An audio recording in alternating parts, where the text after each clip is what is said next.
talk that I put out? How would she No, I'll have see seen it that you afterwards. just put out? I have no idea. I'm scared. Let me just make a real quick. Join us tonight on some sort of random hashtag that includes our name, Diesel Shaw, for the thrilling conclusion of our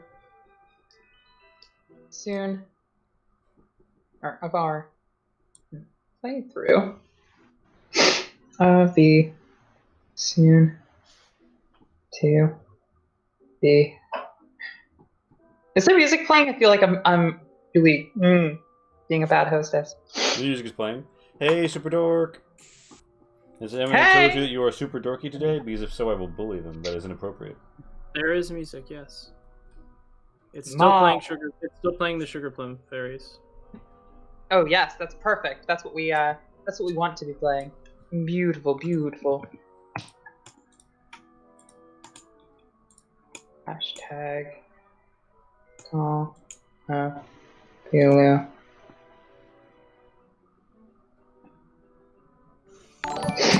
Okay, and Thank press. you for the follow, CR Main. Hey, Main. Thank you. Hey. Thank you for the Mango. Thank you for the challenge, CR Mango. Mango! It's a mango. I love her. The cameras are really lined up there on the overlay. Don't worry. What you're seeing there is what we here like to call maximum quality. Indeed. I'm actually ready to start hosting. Okay, cool. So, let me just wait for the music to kick in on my end so that I can match it to what I'm saying. Let's go for Lee. You uploaded the music today. Yes. Let's go for this one. One of my favorite songs ever. A little ditty by Mozart. Man, this Hopefully you mean the thing you're about to play and not what's currently playing? No, it's playing. It's playing. Mozart. Oh, no. I'm not. Okay. I don't have it on mine either. Let's All see, right. You didn't notice because the piano kept up in the same key.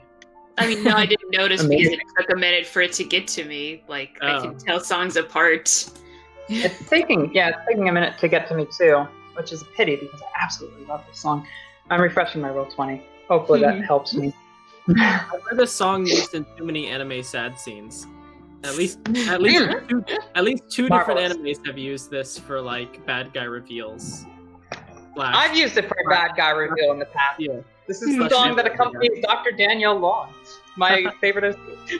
I'm sorry, bad guy revealed? Nah, she's been always a bad guy. Just her villainous monologue song. Anyway, none of that's relevant to tonight. Where we left off.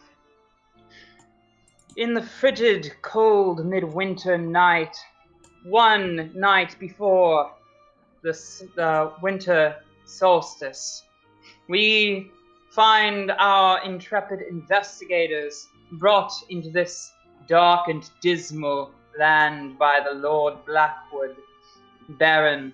I don't think baronies are associated with any particular bit of land at this point in time, but anyway, he's a baron, and he brought the intrepid adventurers into this dark and dismal place, and they've gone about investigating the queer and bizarre happenings here. And at a moment prior to this, in uncovering ancient druidic circles and foul magics, one of our adventurers fell into a dissociative state, and into his blank slate of a mind there carved a name in red chalk. The name replacing his own, Shaubnehorat. And presently, our hero, possessing of a book acquired from the Blackwood Library, is commencing to translate the ancient inscriptions on the 7 stones out loud. in a ritualistic manner? Can our heroes prevent foul magics from occurring at this place and time? Or, is it for naught? Will the woods consume them? Will the snow swallow the small estuary side village of Waldport? Or will fouler things further take its place? On the plus side, if my amnesia TPKs the party, we end early and I get to go to bed. Indeed. It's a rogue translator. Shoot it on sight. All right. Let me switch over to a less dramatic refrain to see if our investigators Yeah, put on yakety sax. Yeah, I'm gonna turn on this. A royalty-free version of Chopin's Nocturne, but twisted. I did a lot of work finding YouTube videos today, guys. I hope it helps. All right, so the scene is as I've described. Our dearest Schaub here, as he currently considers himself, is hastily attempting to translate the 7 circles inscriptions. Our very own favorite August Glass, his loyal butler, of course, cares very deeply for the man, and is rather heart-wrenched to see him in such a state. That said, you are all rather concerned about the strange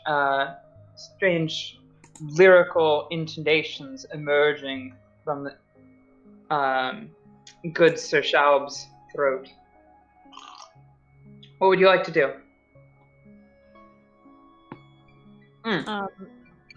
And also, Will's character from last time runs off.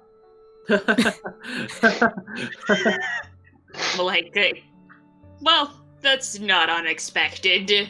No. Yeah, August would very cautiously step into the circle, not really wanting to, but he knows he has to. He'd rather not get he feels weirdly done something by magic, but at this point he's more focused on Benjamin. Of course. Entering through the circle, he feels a sort of barrier, but it's not a physical barrier, it's one of the mind, and you mind it not. Your will is strong, and you are determined to save Benjamin from himself. You step into the circle. Benjamin, or Schaub, Yes. you don't even look up. Yes. You continue. I'd like to maneuver to get in position to shoot the buck. Where might I stand to do that? Wherever you would like to do so. Presently, Will, Schaub, Benjamin, All the names. whatever you would like to identify as tonight. Which one of the 7 are you looking at? You can decide however you please. Just ping it wherever you are. Number 3. Yeah. 3 of the agency. This one? Yes. Okay. I might In that like case, that color. Jeez. in that case, Madeline, wherever you would like to stand can do the job. He's currently facing this direction. The book is held wide in his hands. Shoot me! Alright, probably over here. Well, I'm waiting to see if Mr. Glass can do something. I have my doubts, but, you know, I'm a pretty good shot, but there's a very good chance that I will actually hit you, so I'm waiting. Yeah, August kind of cuts you a look like, don't fucking do that. Are you out of your fucking mind? The shrug that indicates, like, Eldritch Horror, your fuck buddy dying, I know where my chips fall. I have a whole 10 hit points. Also, I'm. Me too. He's my manservant. I don't know what you're talking about. Oh, yeah, like you can interpret the shrug that I give in your amnesiac ritualized state. I wasn't saying that again. I wasn't saying that in my character voice. I'm still reading the book. None of this has been my character saying this. That's why it's Eric's voice and not Benjamin's voice. A small part of Benjamin, deep inside, is like, hey, he's not my fuck buddy, he's my lover. It's more of like we have. I guess theoretically someone could have heard, except no one did hear. So, yeah. I mean, Antonia has excellent people detection skills, and also just kind of assumes that everyone is boning as the default. It's easier that way. Yeah, August will approach Benjamin and just very gently, just like, inquire, so what are you doing?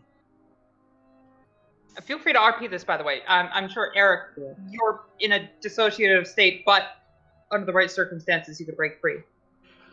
Do I hear August's question? You physically do hear August's question. What are you doing? You can answer. You don't know who you are exactly. Yeah. So what am I? So I'm trying to translate them out loud, right? Is that what you said I'm doing?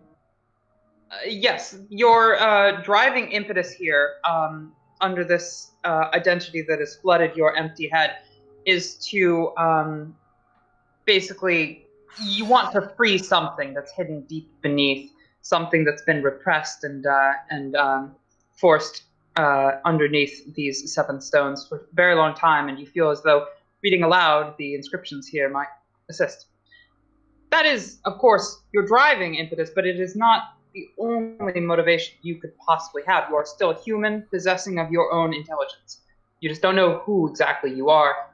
If you were informed that you are a specific someone and given reason to believe it, like, muscle memory or something, you could presumably break free from the state. Quickly retie his cravat. The most knowledge gesture between valet and master. Indeed. I'll let you RP this, though. Okay. I think it'd be funner that way. Oh boy. All right. Jeez, I'm trying to think what the fuck you would say. Amnesia is always such a tricky. All right. Why'd you roll it then? God. I don't fucking blame me. I'm trying to translate these boulders, of course. There's something here that needs to be let out. They're just boulders. Why don't we go back to the estate? It's cold out here. We could warm each other up. I mean, sit by the fire. And he just gives a pointed look over to freaking Antonia. Who It is indeed cool. Antonia minds giving him true love's kiss. Well, you do like the dip and everything, like very rude finger gesture. You're like in the background, like fucking use my him on the head. It's the broccoli. Anyway, or the Brussels sprouts or whatever they were. Who are you to be? Oh, wow. All right. I do. That distracted me. Who are you to be interfering with such important research? And August's face kind of falls at that, like, oh shit, this is worse than I thought. This is way worse than I fucking thought. And he just gently, like, lays a hand over Benjamin's, where I'm guessing it's like skimming over the book. And just looks, I'm presuming, up at him, because August is not a tall man at all. Yeah, probably a little bit. Though he is like, his hunched head and book, like looking between the stone and the book and the stone and the book, and like muttering to himself the entire time whenever you're not actively engaging him. How fast am I getting through this, by the way? It's slow. It's gonna take an hour, at the very least, to get through the whole of it. You're probably making good headway until this distraction occurred. This is probably the first one you're working on, though. Okay. And August would just very telegraphed, very slowly, not to startle the amnesiac, just reaches out and gently places his hand on Benjamin's face. This feels familiar and comforting. Some part of you reaches out to touch it back within you. There's something familiar about this, something correct about being touched by his hand. You know this feeling. It's something that you like, something that your mind immediately associates with positive emotions. Interesting. You might even at this point wonder how you can know someone's touch without knowing their face. Oh, what an interesting question to phrase that way. So he'll pause. He'll actually pause messing with the book and look up fully now. Do I know you? He's Yes. really answered you already. You It's do. the same as he says. Very well, might I add, in every sense, including biblically. Sounds right. Why don't I remember you? I would like to answer that question as well. Preferably someplace warmer. Your name is Benjamin. That sounds right too. Okay. Is which is stronger right now? My desire to translate the stones or the memories? Things are flashing before your eyes. The desire to read these inscriptions, it's pressing, it's urgent, but something that's been there all along is surging forth within you, something hidden deep within, something much akin to that which you assume is beneath these stones is being released by the words that have been translated into your ears. Something is happening. Something is breaking through from the soil and the earth frozen over in time. You know this man. You know his touch. You know the sound of his voice. And you know your name on his tongue. It's Benjamin. It's been Benjamin. It's always been Benjamin. But yet you still must have. There's still work to be done here. It's conflicting. It's very difficult to determine which is in charge and which is receding. Perhaps if there was the dramatic sort of impetus to break free, that would help. Are you asking me to roll something? You could either roll something or Lee could do something. And August just rolls his eyes, and in a manner that seems like he has done this before to get Benjamin to stop fucking getting his nose in a book and go to bed. Just brings his other arm up and it kisses him. Cute. Very gay. Yeah, no, Benjamin. You know immediately who you are. Holy shit. It's fucking cold. All right. So is this amnesia fully broken then? Yes. Okay. You see him blink several times and recover from the kiss. Oh my. What came over me? I don't know, but I'd really rather it not happen again. That was fucking terrifying.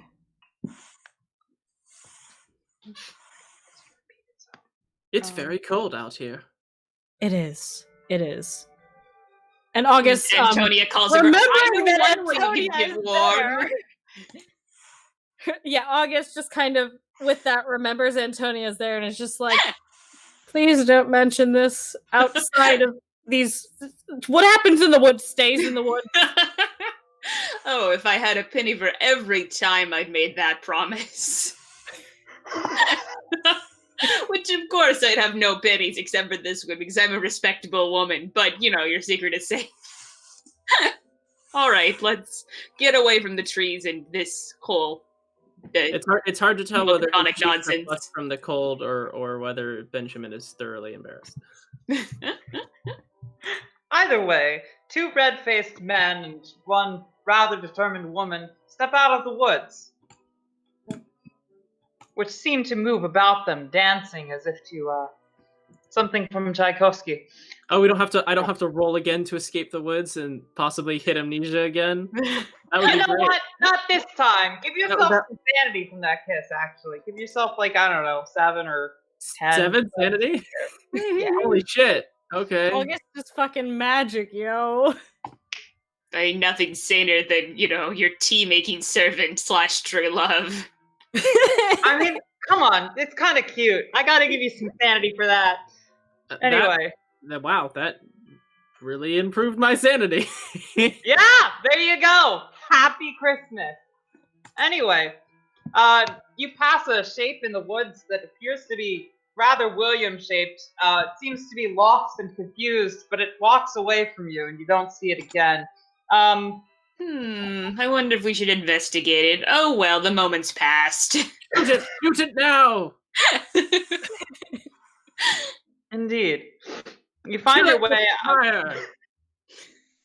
You find your way out the woods, following the trail that you came through on, even though it is quite snowed over, and the woods seem to be moving of their own accord. But you know what? You've already lost enough sanity from that already today. So you'll find your way home. Or rather, I should say. We're gonna bottle that up and deal with it another day. There's just some very active wind. I don't know what any of you are talking about. And yet the wind did not strike you so much as the static cold. But I digress. Sometimes you just see wind and don't feel it. It's a special type of wind. It's atmospheric phenomena described in We call it silent Story but deadly. Science Monthly, right next to spiritualism and mesmerism.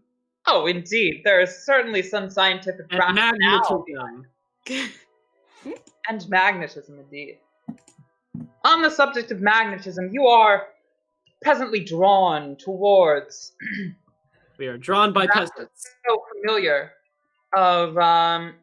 familiar of shapes once silhouetted by the very slim and shrinking sliver of a moon, who sheds yet some light on the surfaces of the ground that are not the woods, for those are black. The ground is white, the sky is blue, and the Blackwood estate, that, much like the woods, is also black, until you near it, gravel crunching underneath your heels. Before you towers the Blackwood residence, an asymmetrical modern monstrosity of architectural eccentricity, her clashing front gabled and side gabled roofs, with fish-scaled shingles and cylindrical towers affront the eyes, a disorienting experience not the least bit ameliorated by the ornate details and painted balustrades whose gleaming white protrusions evoke the appearance of a gaping maw lurching forth to consume your insignificant figures. An impressive porch wraps around the side of the house, which in the summer, of course, would make a fine outdoor dining space, but to think of such a thing in the chilly December air makes one's blood recede even further from the extremities. Upon arriving, the front door opens. A warm yellow from within punctures the cold yellow of the facing, and a shadowed figure steps forth onto the porch and beckons you forward, inviting you in. It's evil, kill it. I mean, what? Who's the figure? And should we be on a different map? Yes. Oh, it's the maid. Quiet, none of that. No, It's always actually, made. yeah. Actually, this time, believe me or Oh. not, it is Lady Blackwood herself. I mean, it definitely wouldn't be Lord Blackwood because he's still Yeah. curled up in a blanket cocoon. He's Yeah, busy we're having kind of, the time. Stripped down and gone running or dressed in different set of garments to go do other things. We don't know. But yeah, he's probably still locked in his study. Yeah. And anyway, Lady Blackwood says, "Oh, it happens. It's so late. You really shouldn't have run off in such a hurry to explore the woods. Goodness, you know it. The sun sets so late these days. It's practically I think you mean early, Lady Blackwood. Early. It is, after all, nearly midwinter.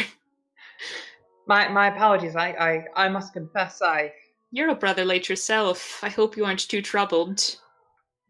well, I have plenty of things to think about. Apart from all of the obvious troubles. Yeah, But indeed. I mean, you can't save your husband if you don't preserve your own health. You're very correct. She kind of weakly smiles at that. She's been through a lot today. You can see it in her face. She furrows her brow and places 2 fingers upon it, third in her hair, which is not presently done up quite so nicely as it is in this image. Please, come in. Goodness, you'll catch your death out there. Of It's course. something like that. We will enter. Benjamin, August, I you will enter. immediately feel warm. To the inside. Indeed. And you step forth within, yes, the manor, the estate. And, well, feel free to synthesize that which, that which you've experienced today. Tomorrow is the solstice, and you have so much knowledge in your brain skulls there to decipher. You are, after all, investigative sorts. If I may, to summarize for the crowd that is surely attending this gathering, notwithstanding the players involved. Summarize. So, upon arriving here, they were informed by our dearest Lord Blackwood, who presently looks like that, that he was experiencing strange dreams brought on by, well, he did not know. Well, perhaps he did not want to say, for our dearest author, the good Antonia Tremaine, who's not showing up for me on my screen. Oh, there she is. Discovered some investigative behaviors that he was engaging in regarding ancient Celtic ruins and so forth and so such, including odd geometries and inscriptions, translations, including the book, of course, that we just witnessed. Now, all of this is to say, our dearest Lord Blackwood was perhaps not quite as forthcoming as he perhaps should have been if he was seeking help, for he did not mention his research into the ancient and arcane ways of the Druids in Waldport. Encountering such fellows themselves, as Sean Moore, an ex-member of the aforementioned Druidic Circle, our investigators stumbled upon a town-wide conspiracy to hide the presence of a Druidic Circle. Not quite as well as perhaps the Druidic Circle would have liked. A town-wide conspiracy you can break by talking to one guy at a pub. Like most small town conspiracies. Yes. You spoke to the right guy, let's say. Anybody else maybe wouldn't have said To be something fair, this if the far. entire town is in on it, all it takes is one person telling then to break it. So Indeed, and it is also the person who literally broke it by telling this guy that, hey, I've got magic books. You want to buy them? No. you came to the right conclusions given the information. We found the Hagrid. Oh, no. Precisely. Shouldn't have said that. Shouldn't have said that. Indeed. After speaking to Sean Moore and deriving the information that they might from this man who knows so much about the secrets of this town, they came to a druidic circle, at which they found this motherfucker, who is the same individual as Lord Blackwood had been seeing in his dreams, which was, a little trippy. Now, this woman claimed to be antagonistic to the forces of the status quo in this small town. The status quo being humanity and the entire Earth.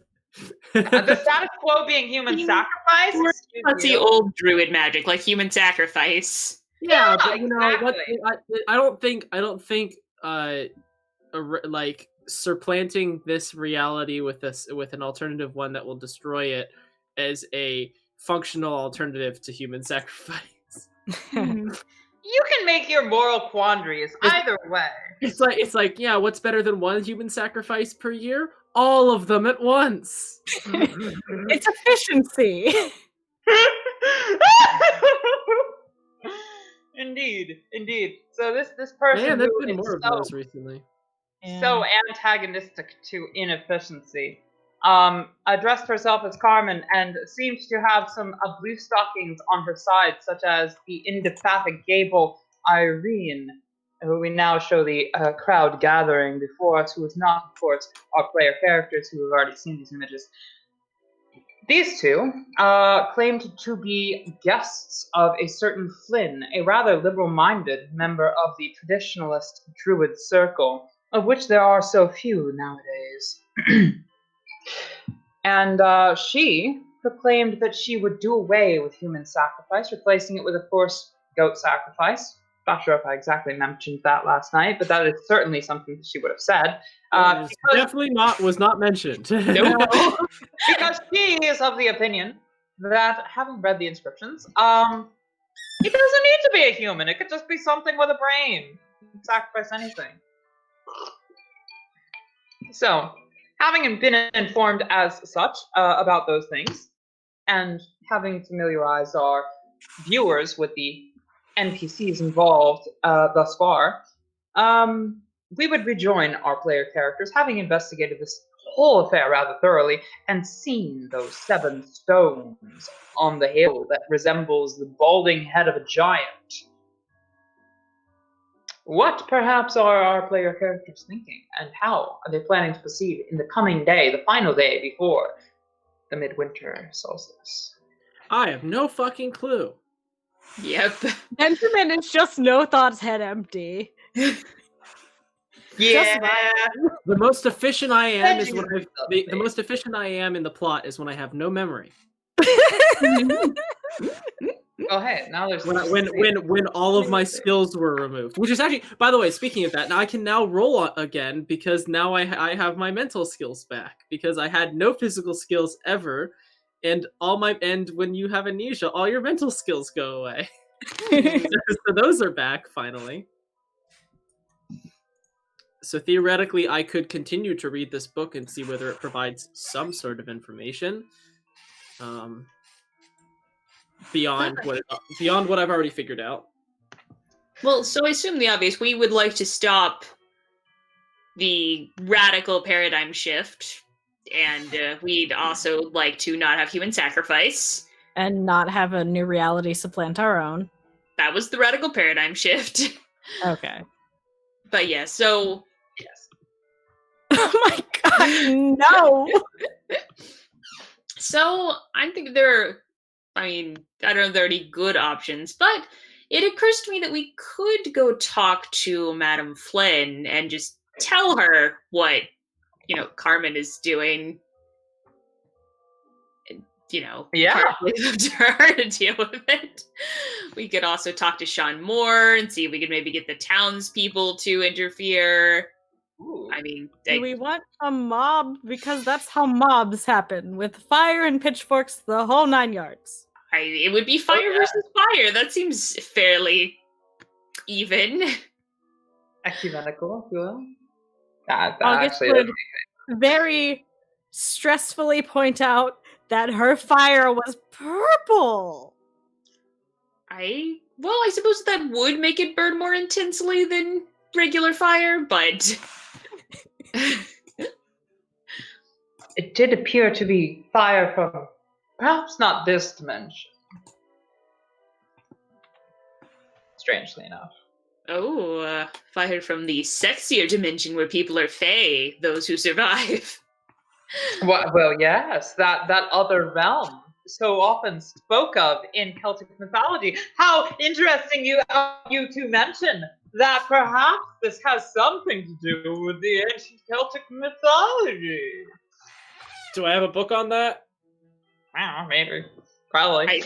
Do we have access to the library, or is that where Lord Yes, Blackwood of course you have something? access to Blackwood's library. He did invite you, after all. And you have Cool. so graciously received his invitation. So, All right, library let's, use? Indeed. All right, so you, my dearest Benjamin. Hey. Woo! Is that like your first success? That's my first. No, that's my second hard. I think that's my first hard success. I had a Okay. critical success once. Yes. Yeah, and that was your first success. It was.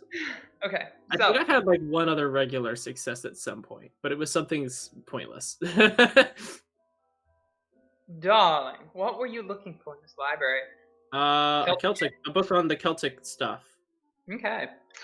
Well, allow me to, further proclaim things in a fairly horrifically. What's the word for when GM explains the plot? Info dump, railroading, take your pick. exposition, I guess, in an expository manner. In an expository manner, indeed. Thomas Thank you. Exposition. Save me there. Wow. Indeed. So you find a book entitled The Wild Hunt. Ooh. Oh, classic.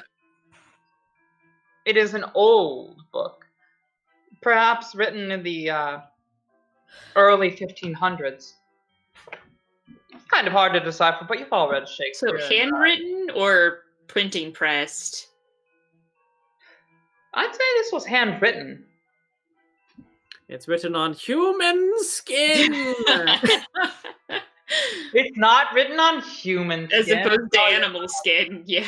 Animal Yeah. skin. Some sort. It's written on skin of long pig. We all know what that means. Come on. Upright sheep. That one's a little better. There you go. Perhaps. Soylent green. All right, should I roll an art literature to read it? I'm gonna say you probably don't have to. Like, look. Just look at the index for like the stuff we've, sort of the keywords. Seven stones at midwinter ritual. Where in Shakespeare the was written in the 1600s. This isn't so different, you know. where? It's like reading, what's the guy Chaucer? Yeah, it's like reading Chaucer. Canterbury Tales. Where in the table of contents? Where in the table of contents does it say plot? You figure it out really quickly. You skim through it, right? And basically the gist of it, of the matter, is that there are old legends of the Wild Hunt. They claim it's led by so and so and so forth and so such. There's a number of deities mentioned, but perhaps most prominently, they mention that it is, regardless of who leads the Wild Hunt, an entity in and of itself, and perhaps heavily associated with the coming of the Yule, which is, of course, a reference to the pre-Christian concept of Yule, which is associated with the midwinter, the winter solstice, to be specific. It is said that the Wild Hunt comes at a semi-random interval, according to the author, around the time of the darkest night and the longest night.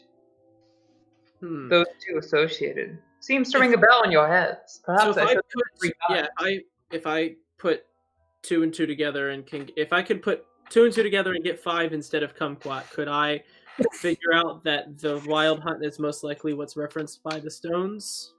Yes. All right. So let me just drop the whole facade that I'm articulate.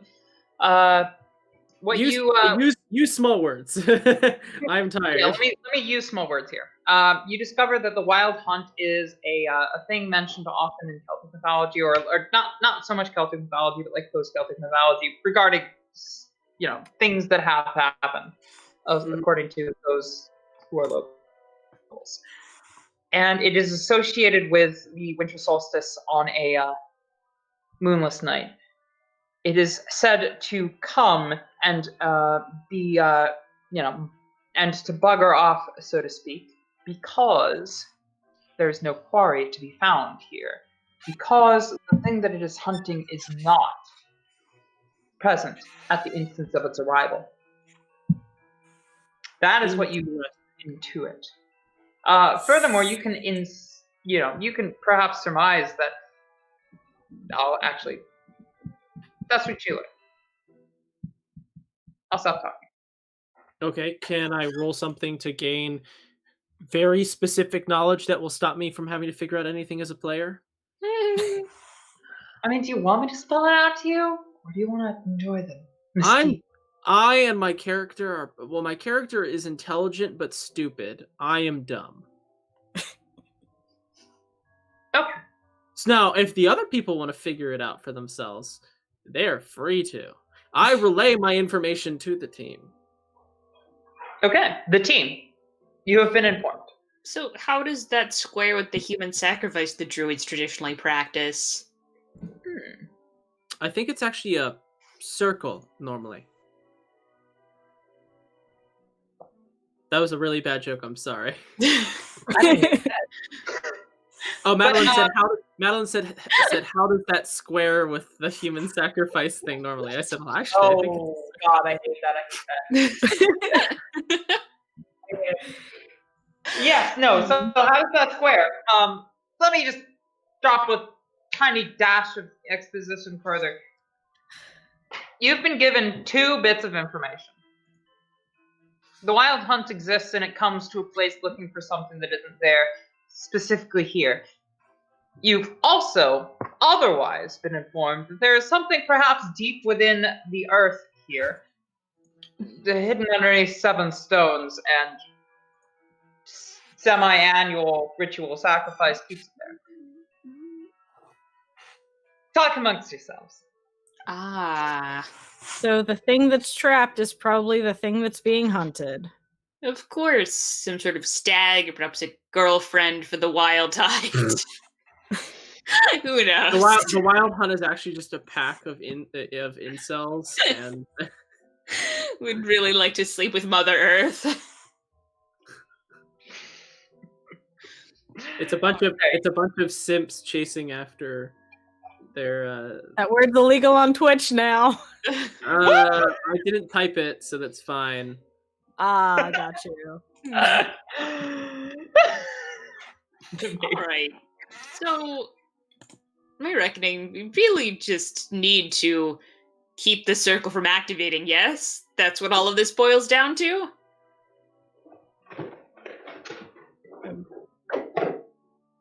Yeah, I would think so. I guess.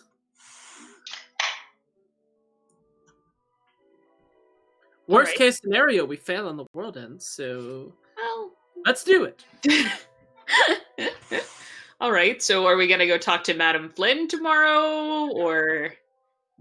I have no idea. You are in charge, Miss Decision-Making Lady. Madame Tremaine is at once confronted with the terrible, terrible reality that she's the sanest person here. Or at the very least, the most capable of making decisions. All right, well, that sounds like a place to start. Let's get a good night's sleep. And then in the morning, go talk to a bunch of people and try to find a slightly more peaceful solution than just headshotting Carmen before. Amen. Time for wild post-amnesia makeup sex. Ah, yes. Yeah. Benjamin and August fuck in the room. Tremaine gets a good night's sleep. And you hear a heated conversation from the room of Blackwood throughout the night. And, there's a whole bunch of maids and servants and stuff doing things that bears no description because it's irrelevant to the plot because we only really care about the upper class individuals here on Diesel Shop. Of course. The middle and lower class, fuck them. Yeah, Anyway.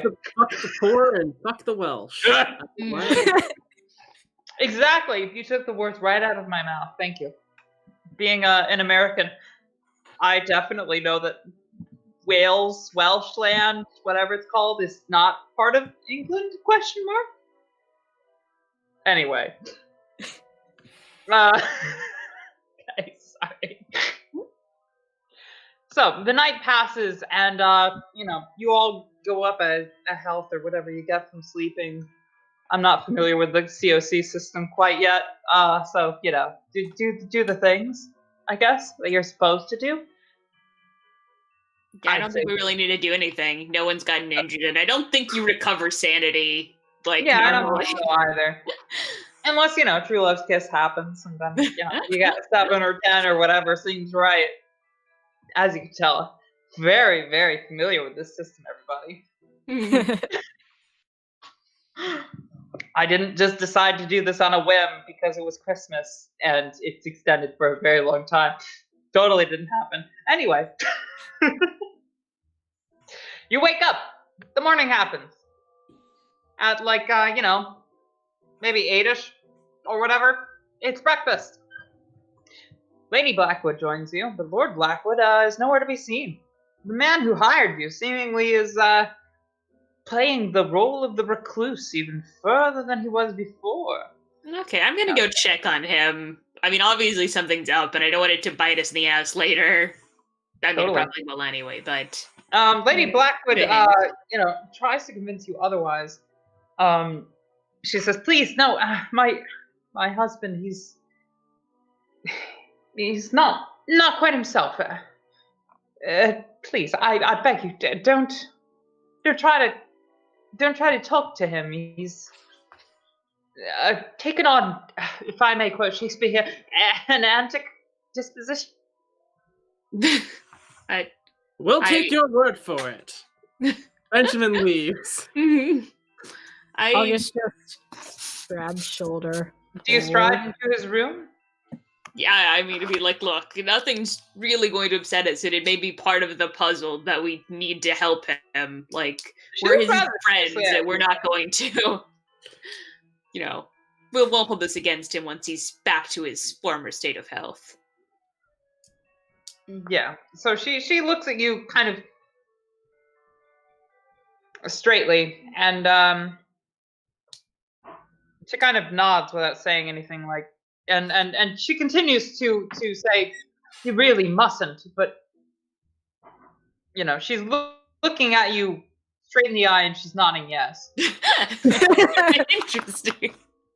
August just nod. Absolutely not. You can never do that. It's like, I understand, dreadful imposition sweeps past. Indeed. You find him in of course the I'm assuming they were like king beds back in the day when Yes. Yeah. So probably have like a big four-poster with big old curtains. bed in which of course Lady and Lord Blackwood sleep. I mean, they he's probably there. do have separate bedrooms, even if they sleep in the same one. That's kind of what I assumed, yeah. But anyway, he's in bed. And he's not clothed. In fact, he's covered in sheets. You can kind of see his eyes peering out from underneath them. He's got a couple of books at his side. Cat. He's a turtle. Yeah, he's really turtling there. A burrito. He looks up at you and he says,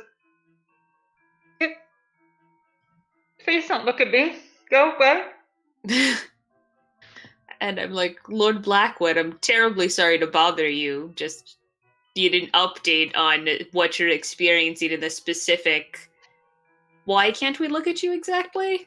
He pulls the covers over his head and he says, I can't bear to be seen. It's abhorrent. Things that I am. It's just not right. None of it's right. Horrid. Please don't look at me. And okay, I'll turn around and I'm like, look, I'm not looking. I can't see anything. Psychoanalyze. As you proclaim that, he seems ameliorated by that. He lowers the blankets and he speaks plainly. He says, "It's gotten worse. The feeling of wrongness. It's gotten worse. Everything's horrid. It's all abhorrent. I can't bear to live like this. To experience everything. Oh, look, things should be over soon. But Lord Blackwood, I have to ask, like, so before these started, I know you were investigating. You had these books of druid magic. You had this Celtic mythology. Did you touch anything or interact with anything beyond the books? Did you say any rituals? Anything that might have related to dreams or connection? Or did you have opened a door you can't close? He says at length, if I may, of course, borrow the archaic terminology here. At length, he says,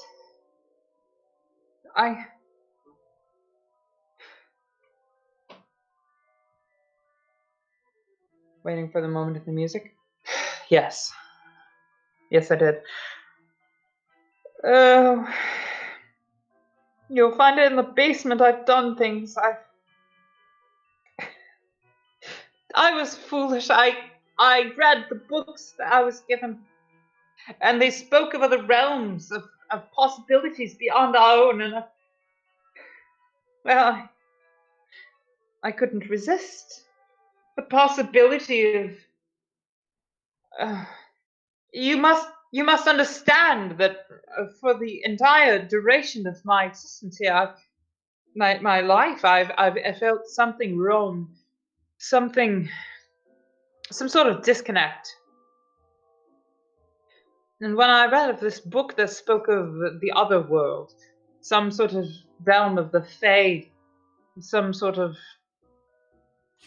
other reality, I couldn't resist experimenting and studying to see if there was any truth in the matter,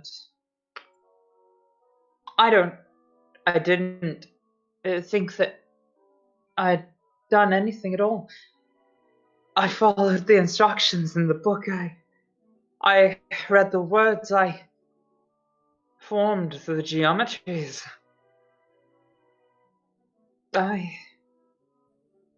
He looks at you. He removes the sheets. You're certain that he has, because you can hear that, even if you're not looking. And he's looking at you, even if you're not. I think I didn't open the door, but I might have made one. At least that's what the book said that the ritual was to do. I didn't realize it at the time, and I didn't think that it had worked, because I didn't believe in such things necessarily.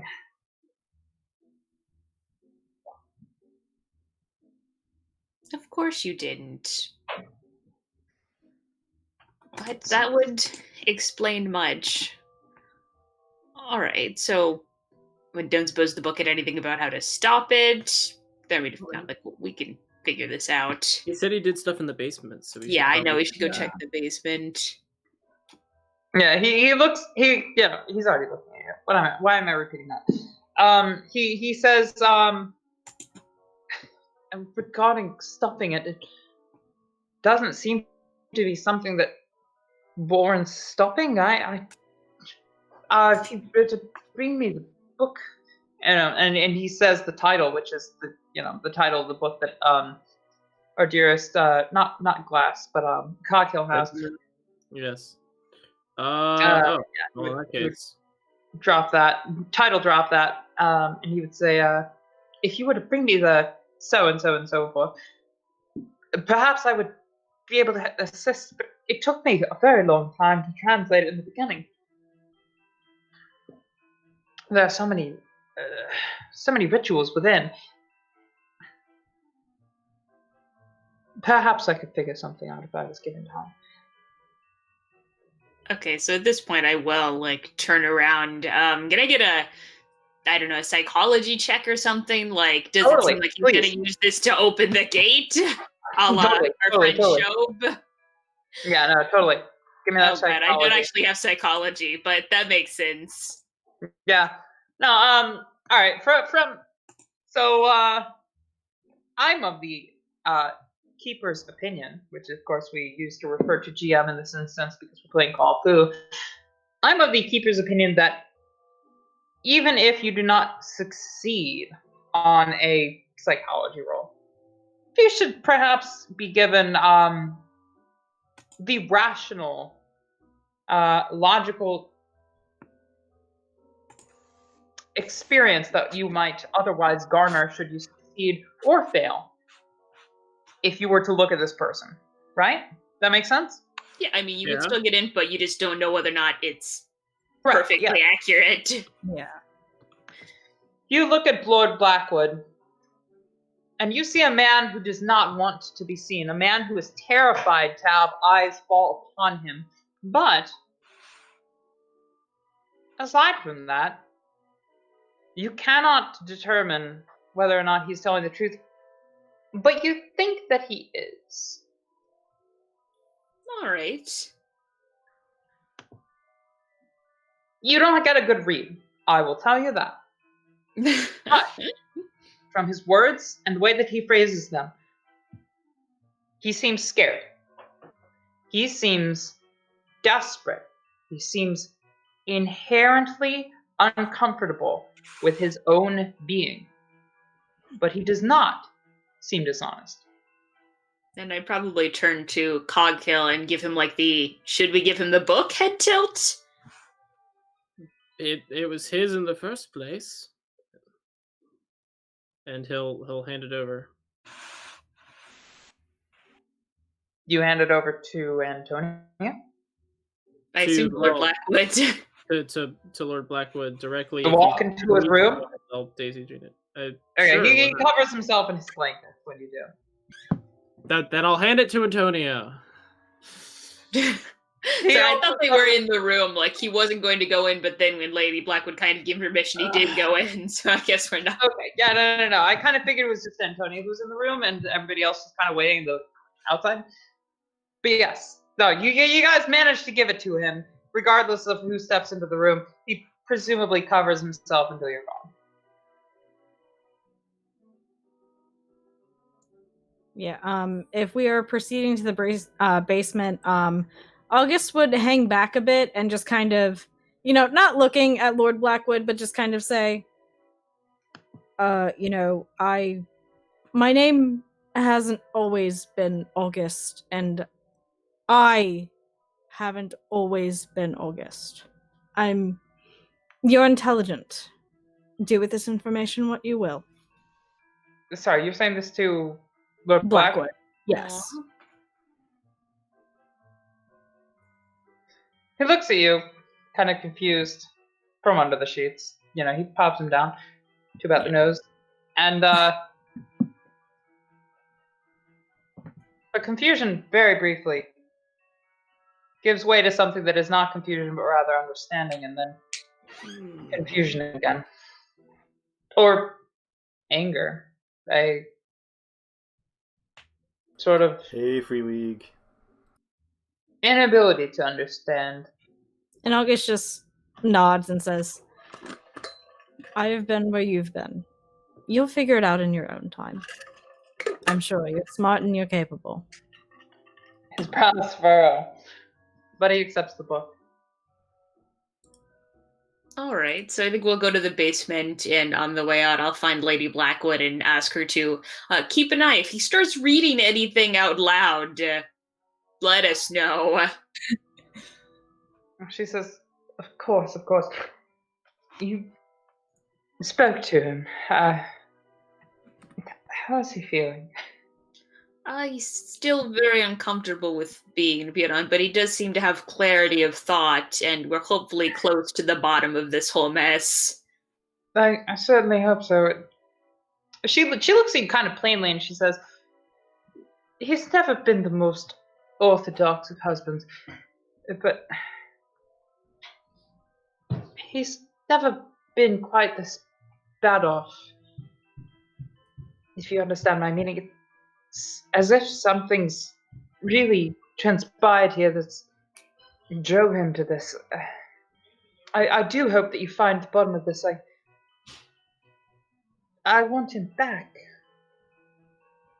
Of course, we're doing everything we can, and I think once we have this resolved, you'll probably be a little less eager to dive into, The occult. mind-altering terrors and the like. One should hope. Yes, but if I may assist you in any regards with regards to your investigation, then please let me know. Of course, we need to go to the, I don't know, basement, cellar. Is that locked, or can we just access it? Yes, it is locked. Let me get the key. And she, gestures to the maid, of course. And Miss Tremblay or Tremaine or whatever. It's not Tremaine. Sorry. She actually has a name. I have her name in this document. She is, not perhaps the most important character, but tell me. There we go. Right. She is a name character. Considering you never mentioned her name before, you could have called her anything, and we would have believed you. Miss Talby comes forth with a key, and she says, "Yes, Mom. Here you are." And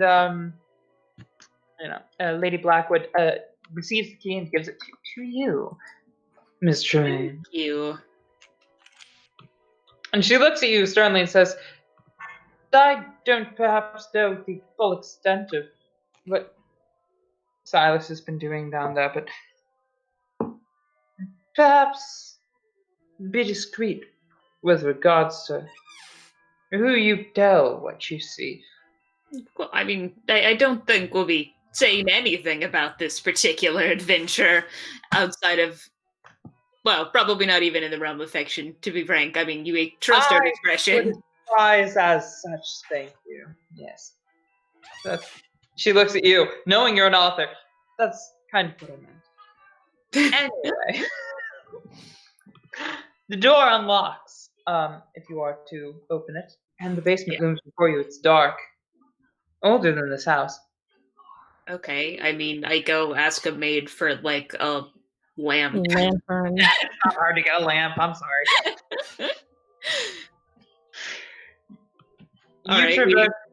Go down the stairs.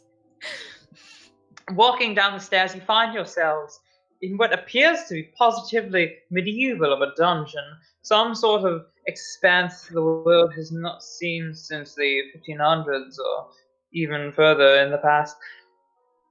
Either way.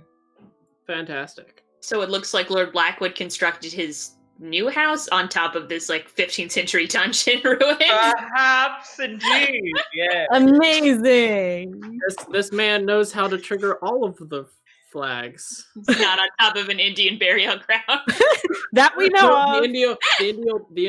The Indian burial ground is underneath the work shed in the garden. Yes, indeed. Well, it's a Celtic burial ground, of course, Yeah. because we're in England. But anyway, it doesn't matter. The indigenous were destroyed by the Romans, and so on and so forth. And so The Celts got Romanized, and then they went through a period of decline, and then other barbarian tribes invaded. The Romans didn't they defeated them, but they didn't get rid of them. Indeed. As you are experiencing presently, no doubt. So beneath the surface, there is indeed a subterranean realm. There are catacombs here that seem to transgress and go on further into the darkness. Though those holds are barred from you, seems like wooden doors have been erected, not in this century, to preclude one from traveling through them. So They when have- you say catacomb, do you mean, like, just generic maze-like structure, or do you mean actual, like, tomb with a bunch of stacked bones in it? You are Is this like connected Paris to catacomb? You are no. There's bones. There's bones. Okay. Oh, So wait, it's not a second though. dungeon then? It's a catacomb? Or because I those are two said different dungeon. things. It can be both if it wants to. More of a But catacomb, no one more would of a do catacomb. that. Anyway, yes, you're literally on a Celtic burial ground. What more can I, or Norman burial ground? What can I- Okay, but what about Skeletor? I feel like he'd do both. Can I roll for detecting gelatinous cubes? Yes, please. God. Mhm. That would be a sanity roll. I'm just kidding. Yes, you basically find a site that you haven't seen since you left certain obscure wax museums in London, and you find yourselves in an antechamber of this catacomb, which, to be clear, does have other passages, all of which seem to be very barred, not touched in 10 years, at the very least, which is, of course, when this house was constructed. Anyway, moving on. Yeah, let's take the path that's open. Let's start there. The singular path that is open before you, not to railroad you too much. Like Opens Antonio into- returns with an axe, hacks down one of the old passageways, and then and goes in the clear path anyway. Yes. The clear path opens into a large room, surrounded by, rocks and stones and such. There's a couple of bones here and there, but it mostly, actually, you know what? There's no bones in this one antechamber. They seem to be swept away into another room. This particular place seems to be well used in the recent past, perhaps as recent as the fall equinox. All right. There's What kind a of table in the center, covered in strange copper wiring and copper shapes. strange that you don't geometries? recognize. Yes. There's a circle, except perhaps it circles around itself. And there's wires that form shapes that you don't recognize. They almost seem unintentional, except they're fully intentional in their design. It's hard to posit. Some of them just don't appear as if they could be made, even with wire or with flattened copper, forged in this way and that. Well, that's weird. That is disorienting. Ugh. I think It's I like very that. disorienting. Everybody take a sanity. Oh, wonderful. Yay! Oh shit. Let go! That's like a fumble. Failure. We all fail. We all Sorry. are Well, insane. fortunately, in this instance, failure only elicits a single sanity damage. Oh, down to a nice round 40 out of 50. Yeah, you're lucky. You're looking at this structure that has been erected, and at the very center there is a circle. No doubt in your mind, there is a circle, a rift in this otherwise disturbing geometry that has been forged by an addled mind. There is a circle. There is an opening, an aperture, a gap, a gash, perhaps. Something open and inviting. Something perhaps one might consider, if Let's one jump were to through. think abstractly, a door. We should go through it. Do we see any way to close the door by messing with the stuff here? You don't see a door. You intuit a door. There's just shapes. Weird shapes. To be certain. And I assume to actually mess with the shapes, I'd need I guess we don't really have blowtorches in this period. No, you can bat them away, sure. Oh, so I can just move them around. Okay, they're not secured. No, none of this is secured. It's like somebody from the 1960s who's good at abstract art decided to make some of that right here in the year 1900, or I guess I've kind of set this at 1897 in this instance, but in the module it'll be 1900. Either way, You're just looking at weird shit. Okay, so yeah, I'll put my hands in the shapes and just mess them around and see if that does anything. Totally. That is absolutely an option. You fuck up the shit. It looks a lot less weird and a lot more damaged than it was before. You don't see a door anymore through the whole of that singular entity in the middle. But you don't not see a door where it was, or perhaps conceptually. Mm-hmm. In fact, the more you think about it, and the more you think there was a door here, the more it seems real to you. Just by looking through that geometry. Yes, all of you. Okay. Just by looking through that geometry, you now perceive a door where it once was. And you can't unperceive it. No matter how you damage the structure that formed it. It's in your mind. We should go through the door. We should go through the door. I don't think we No. can, and even if we can, we shouldn't. That seems on par with the let's translate out loud the ritual in the stones. And you no longer have the excuse of amnesia, Mr. Coghill. And then it appears unless something happened. Has your mind gone again? Waves hand in front of me. Eric the player wants to suggest bad things. Benjamin Coghill is not suggesting bad things. Indeed. So, you've damaged the structures that were formed here. You see also a whole bunch of paper notes. They seem scribbled by, addled hands. Most of them regarding the formation of the structure and how hard it seemed to the person making it. It's all in Blackwood's hands. This isn't a mystery here. Lord Blackwood wrote these notes and seemingly didn't know what the fuck Lord Blackwood was doing. Mood. So wait, how big was this? Was this laid out on a table, or was it It was on a table. The circle itself was human height. Okay. But it was August also is just gonna be like, structures of we're just gonna say that we accidentally bumped into the table and messed some shit up, right? And Tony's like, I don't see why we need to hide what we did. This seems like a fairly obvious course of action. But more importantly, how to actually destroy the you-know-what that I'm not thinking about. Yes, that thing that we're not sparing thoughts on, yes. Now thinking that this point of entry might be more important than the circle itself. If we could close this, then the circle would be less of a big deal. Both are required to create the apocalypse. So I suppose we could go ask Madame Flynn for help since she is a druid. At the very least, we might want to, maybe get a servant to board up this passage. Well, might be a good idea, but the door is still here.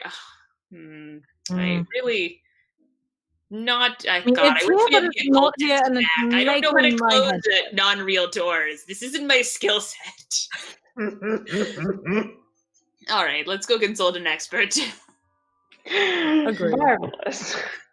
All right.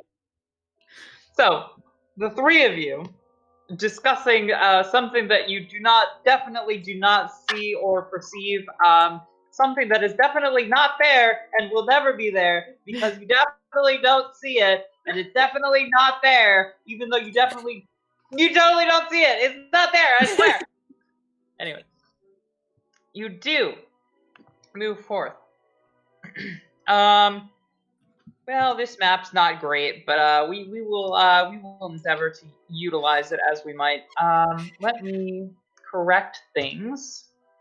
Our friend William's not there. Let me try and correct things further. Is she here? Yes, she is. Yes, they both are. Okay. There's no light layers on this, so I know you know what I'm doing. Anyway, I can't see shit because you didn't drag us to a different map. did I not? Nope. Nope. Hanging out in Really? the house. Weird. That's strange. We are at the manor.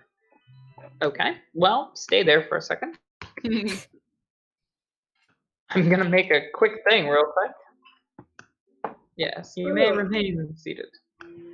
All right, Lee. Let's actually let me just take a 10-minute break. You know what? Oh, duh! I actually didn't move you to the map. Amazing. Oh, this map. That makes sense. Yes.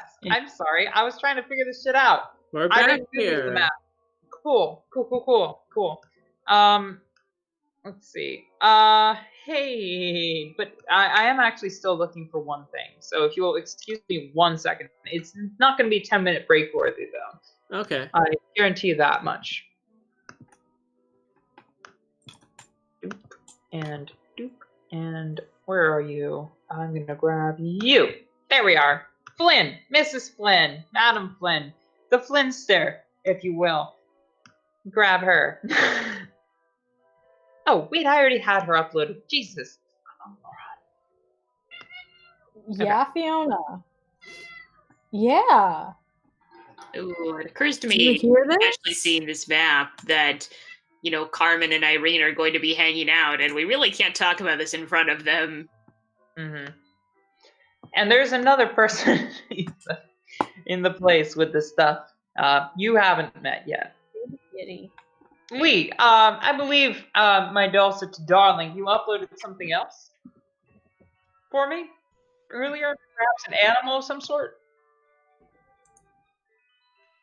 Now would be the time to place it, yes. Maybe right here outside. Is it a goat? Shh, no peeking. So It's a goat. you stumble up to these huts and you see outside, well, what do you know? Aha! A goat and 2 bicycles. 3. now. Meh. That's the sound the goat makes. That's my post-punk band name. Yeah, that works. What, a goat and 2 bicycles? Yeah, goat and 2 bicycles. Amazing. Goat and 2 bicycles. Honestly, I fucking support the shit out of that. Anyway, you stumble up into the definitely not summer huts here. It looks exactly like this, except it's the wrong season.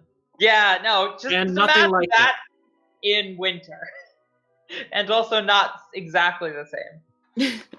So you know. That's why I describe all my maps. You step up to the door, and you are greeted by a quite elderly woman. And let me describe her for you, because I actually have a document for this entire thing now. Wouldn't you know? She is. Wow, the production value is insane. She's wizened and wrinkled, earthy, scented, and pale like the roots of a pea shoot, clad in dirt-stained and fraying dark gray clothing. Hunch, tad bit. And as soon as you open the door, you're immediately immersed in the scents of mugwort, yarrow, and chamomile, as well as soot. And she looks at you plainly, like this. And she says, welcome. What may I do for you? Behind her, you see 2 people that you quite recognize, and also a 3rd, Carmen. Yes, it seems that the other one has multiplied somehow. Yes, well, she looks quite different, but she is also wearing white. It is, to be clear, Carmen, as well as Irene Gallimore and Henrietta Reed. All right. 2 different people, totally. I Interesting. swear. One would refer to the books, the ancient tomes of Harry and Potter, to decipher that one might find a very similar yet entirely different grouping of people, perhaps named Hermione and Ron, but that is lost to the annals of history. Either way, we only care about Harry Potter. Do we not? Anyway, we find ourselves in this hut. Hmm.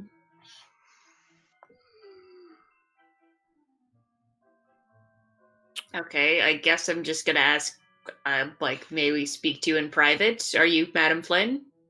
Probably should have said She reverse, says, but I don't really have a good excuse for "Indeed, this. I am, Henriette. I am the master of this household. If I may be so liberal in my description of my humble abode, as such. Feel free to speak plainly around me. I desire no secrecy. There are many things afoot in this world, and certainly the residents of this world are warranted knowledge regarding those things, are they not? She looks back at Carmen, who's like, I definitely don't know these people, but like I totally do. And also like, yeah, speak whatever. You're cool.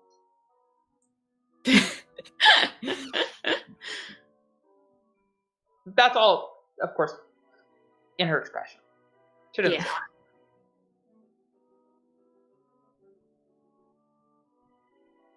She doesn't budge though. She doesn't make a move to you're gonna have to convince her if you want to speak to her plainly.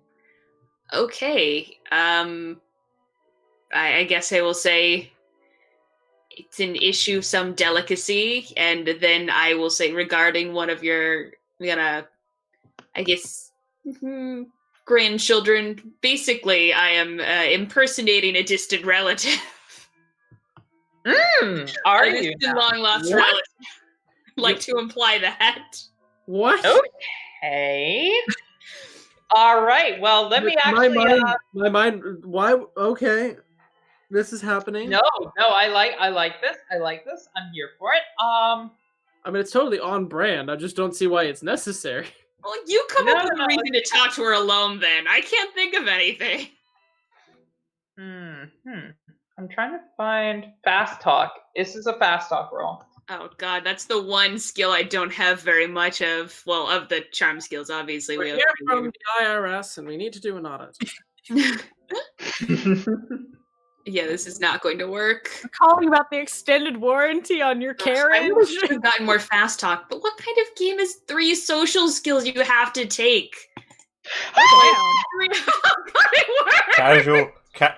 Casual reminder, Ada also has 3 social skills. She looks at you for a second, and she says, "My God, you don't mean to tell me that Frederick lived? You're not."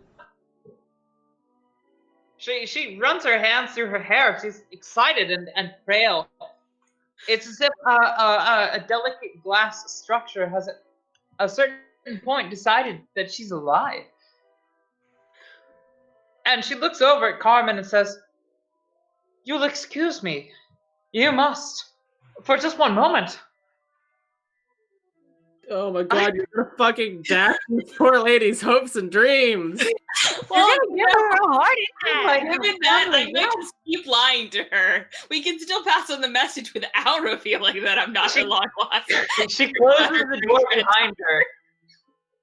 And she looks you up and down, and she doesn't necessarily recognize you, but in her eyes, you can tell that she's trying desperately to recognize you. And she looks you up and down, and she says, "Is your hair not the spitting image of my grandfather's, and your face? Why, perhaps I can see my grandmother's in it, or second cousins. It's all hard to decipher, considering the lineage from which I descend. Anyway, look at you. You're famished, aren't you? You must be fat at once." It's like, I'm so inexpressibly glad to meet you, but I'm afraid we come with grimmer tidings. Yesterday I was here trying to find you, and we ran into your protege, Carmen Kane. And, okay, so now I'm, like, leaning closer, like, oh, look at here. Like, and his most distressing plan for the winter solstice, one that we've been investigating that would invite the Wild Hunt in and transform reality. So, Good heavens. We aren't clear on the details. Well, that sounds quite... Oof. Yes, well, we of course don't want the Wild Hunt. How do you know about the Wild Hunt? No matter. You well, spoke to my lord. from Very line, clearly like my Purple father fire. did pass on some of the family knowledge, so I've been trying to piece things together. Well, I thought I lost him at 5. Goodness.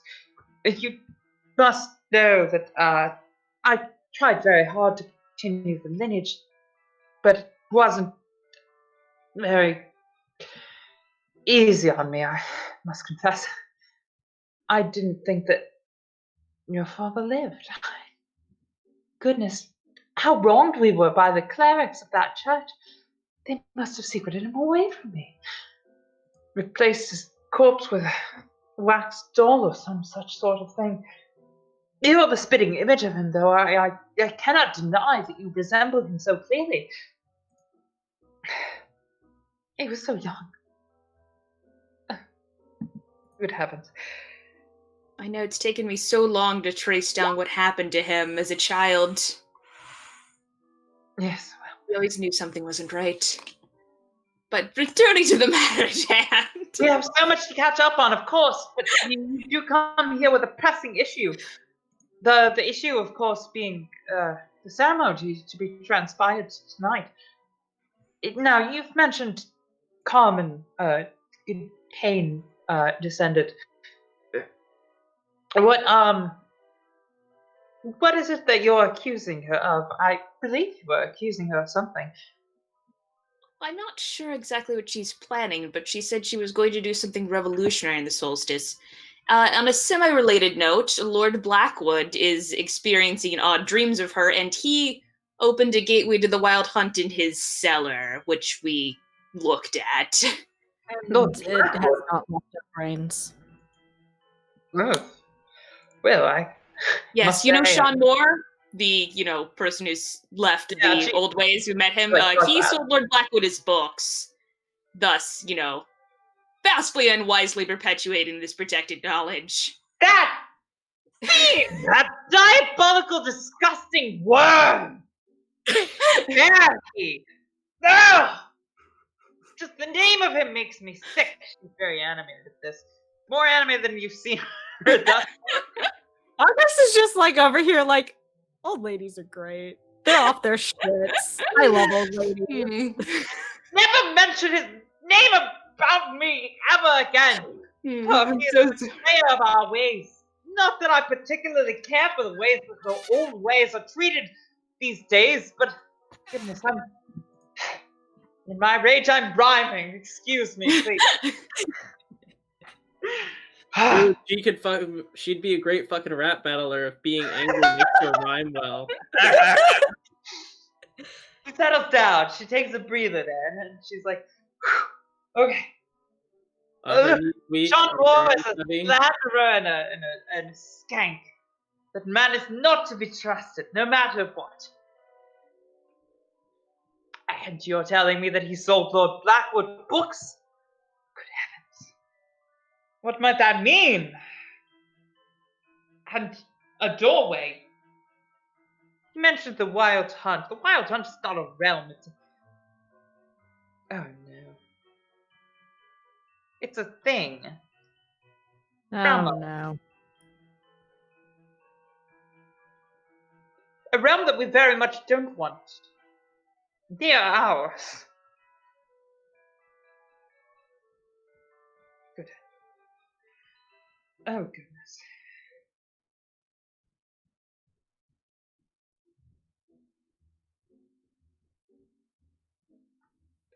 I'm quite speechless. Carmen, of course, has been very gracious as a recipient of my tutelage. Very interested in the same things that I have been interested in, which is to say, perpetuating the family line. for all these years after your father's death, I didn't think I could. But it didn't work any other time than that.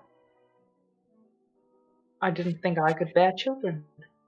So, of course, I've been inspired to figure out new ways of extending the family line. My friends and family, the fellow circle members, they've been very staunch in their disapproval regarding the extension of the Druidic circle. They don't believe that anybody without Druidic blood can practice our ancient ways, but Carmen's friends are proof of that. They've learned from me. They can practice the same ways that we do. It's just different. I see no wrong in teaching a new generation, extending our circle so that we might continue the protection of this realm from... She stops for a second. Well, the other realm. With the wild hunt.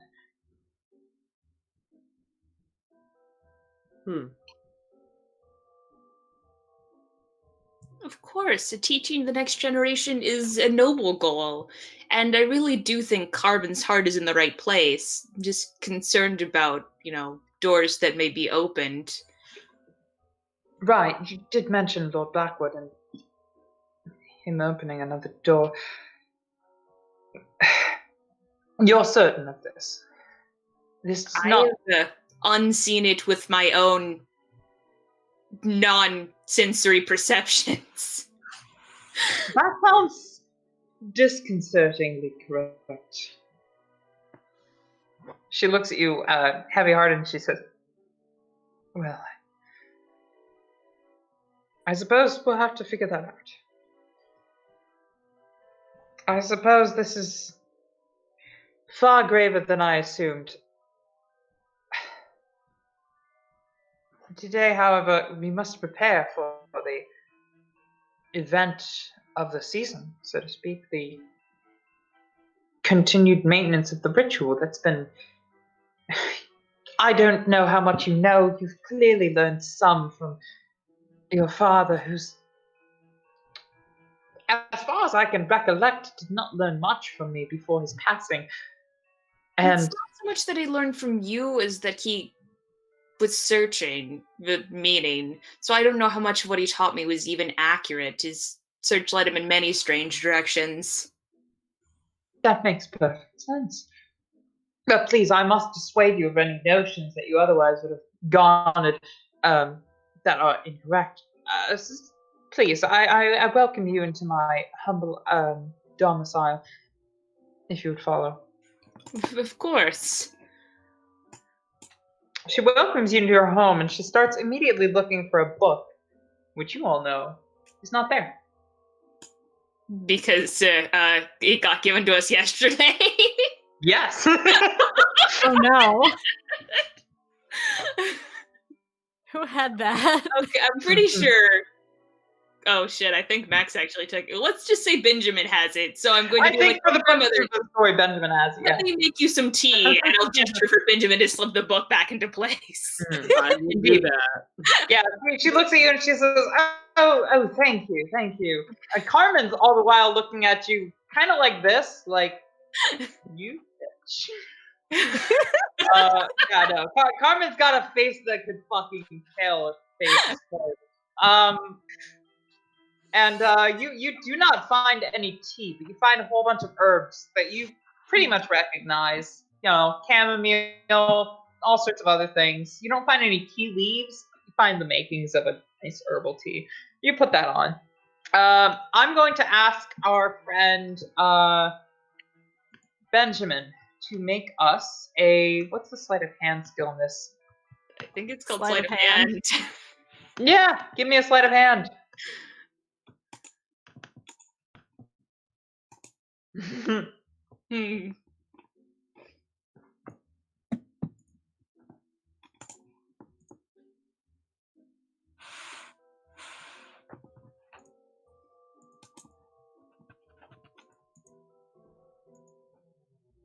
Wait, I'm making the sleight of hand? Yes. That you have is the a book.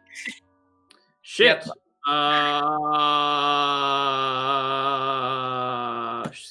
Here goes nothing. Well, Okay. Mr. That's a Threshold. failure. Yeah, that makes sense. Okay. That's That- still very much a failure.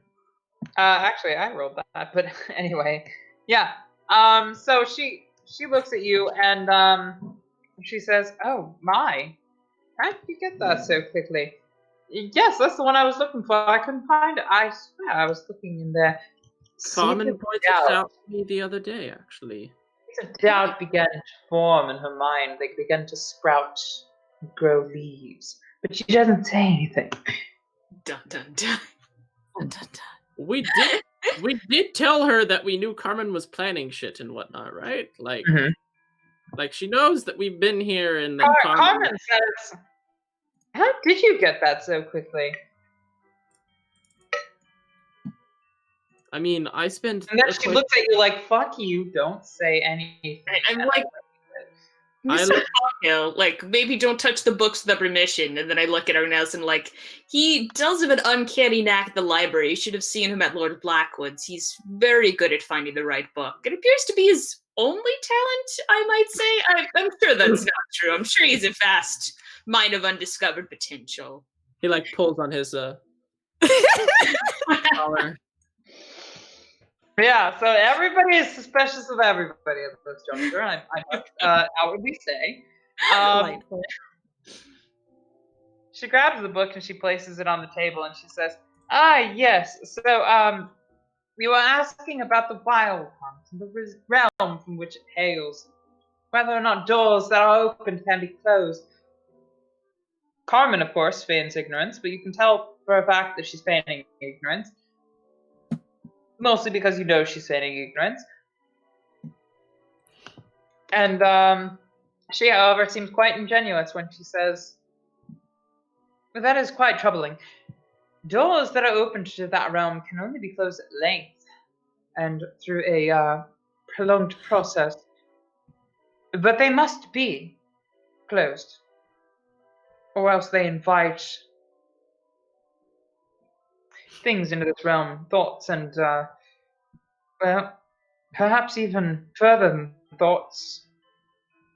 Perhaps they welcome in things that would transplant our own understanding of the nature around us. It's hard to explain in the old words, but perhaps a new word might explain it better.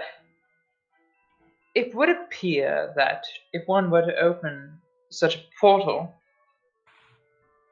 our dimension would be overrun by another dimension, so to speak. So yes, Oh my, that does sound terrible. the greatest concern. And if, of course, the unnameable Moor has granted the Blackwood estate, who, of course, I consider quite ghastly and unorthodox folks, access to the knowledge of our circle, then it is possible that they've gone and done something that they oughtn't have. So, and she circles a couple things. Here, it will take a week to fully perform the rituals, but, and she circles some more things in another page. I hesitate to damage this archaic book, but at the same time, new things must always supplant the old. She says as she's writing in a book that definitely was written in the Oh 1100s. god. And I'm like, Mr. Cocktail has lots of paper. We could just put bookmarks in. She's writing in it with a fucking ink pen. It's the damage is done. August is just like, her faint squeaking. Yeah, she does not care. She writes in it, and she's like, "Here you are. This perhaps the things that I have circled. Perhaps they will help you decipher a way to close it. But you and Ernest must stay with me. We must. Well, your family. We have to engage in the midwinter ritual together. It's what family does. Of course, I'm very excited to attend and It's engage. nice. You, of course, must prepare. There's so much to be done, but please return here, or perhaps to the location of the ritual later tonight. And I must really be preparing everything now. There's so much to be done. The Nolans and the Brins. We've got to converse, and well, there's certain matters to be taken care of. Almost as if on cue. At that, you hear a kind of muffled scream from another hut. She says, "Yes, it matters to be taken care of. But please, towards midnight, find me either here or at the site of the ritual itself. Of course. But you must away. You seem to have matters with the Blackwood family to take care of. Undoing this door that's been created sounds ghastly." Thank you so much for your assistance. It's so nice to finally meet you. Yeah, she hugs you, and you feel as though she's imparted some of the soot and chamomile fragrance onto you. It's almost as if it's family now. Definitely won't be heartbreaking when you betray her later in the evening.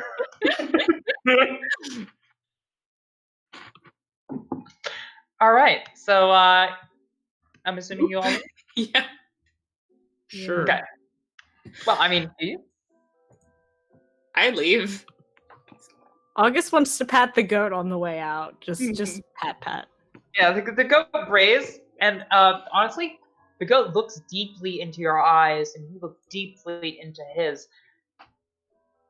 You feel as though you've met a kindred spirit, someone who's eager to help others, and yet fraught by their own mortal conceits. Someone who's so willing to do good in this world, yet bound to some sort of mortal coil that would prevent And then them it from headbutts you. achieving certain goals in life. Just, it's, And then it starts to just eat at his Let it start tail. eating the grass. Yeah. It's a goat. And August is just like, I like goats, they're cute. Okay. and Tony's like, don't get attached. We're definitely sacrificing it later.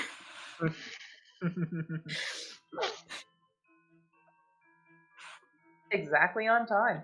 Hey. It is 10:30, so we are now taking our 10-minute break. Yeah, so count to 10 thoughts. Peace. Those of you who are players, please decide how you'd like to spend the rest of this day, which is not long. You probably spent a couple hours here. It's maybe midday, and you don't have very much longer until. I have no idea what I'm doing. Well, think amongst yourselves, and I shall get back to you.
Hello.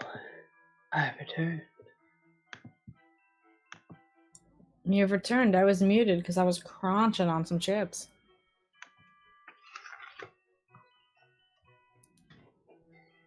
I have refilled my absinthe. Mmm. How exciting. I know. I'm very excited. I have a water from the Brita.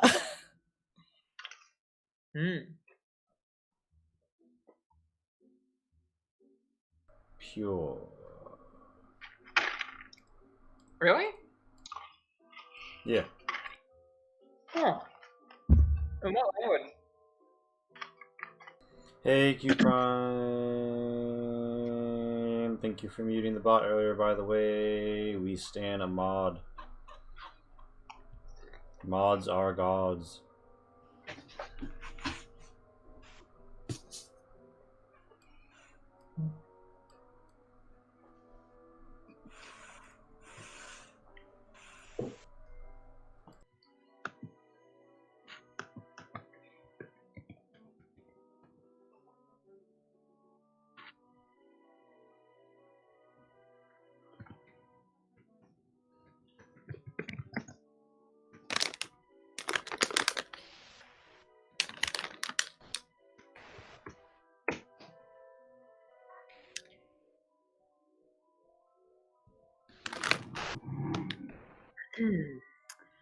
Okay, so I was just going to suggest that we, like, boringly go check in with Lord Blackwood and see if we can do something about the door, which I still think we should do. But I'm also thinking that maybe we should figure out a pretext to get Carmen arrested. Fascinating. Or we could All just right. slum it at the pub. I literally have no fucking clue. That's okay. Your head empty. Brain not quite there. You can take your time. You should be amazed that I'm not asleep right now. No, I same, I actually. respect it. I respect you. Okay. So what are you guys gonna do? You have been not evicted, but like softly told. Or do you leave Maybe- Spectin? Thanks for cutting off the motion of us getting back into play, Lee. That was really important. Totally worth halting the flow. Yeah, Anytime, no, but basically, love you.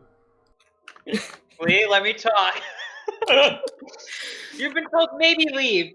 You don't have to. You could do wild and wacky shit here, but you could also leave. Yeah, so far we leave, go to a safe distance away. Now we, pause for a brief discussion. You're in the And then woods. What we go to yesterday- a safe distance away, and then we trigger the explosives. and you lead them. Also purchase them, acquired knowledge of how to use explosives. Yeah. There's a lot of hanging chads there. But anyway, you chads are out in the woods, way away from the proceedings. So continue. Alright, so the problem with putting her in jail would be the ability to summon fire in her hands.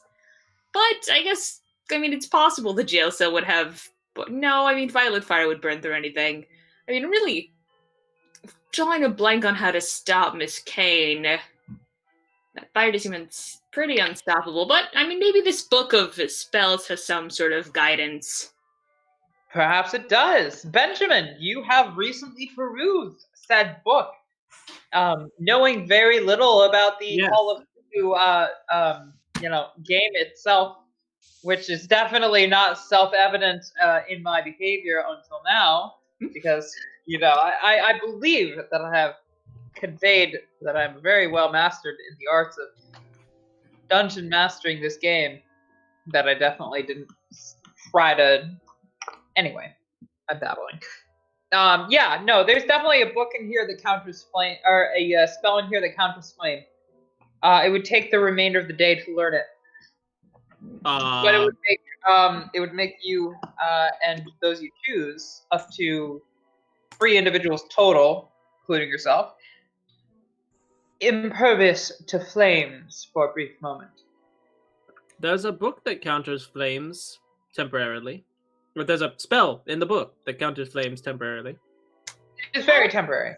Most intriguing. Can you copy it out and learn it while we use the book to do other shit? You're like our only book person. Gosh. I mean, Learn. yeah, I don't have the literary skill. I just have library use because I mean, it's always August. Go get this book. Also August, an go author. get that book. Not to such a distinguished and highbrow degree, of course, but...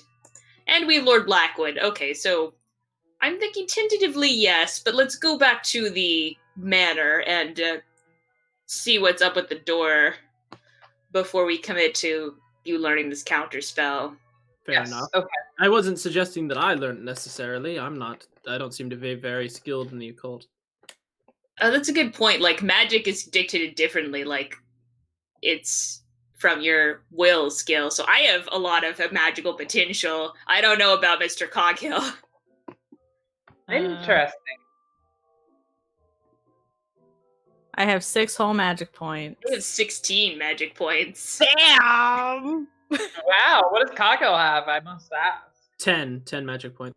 Oh, Wow, I'm shit. the least magical fucking person here. Amazing. Four Mr. Glass.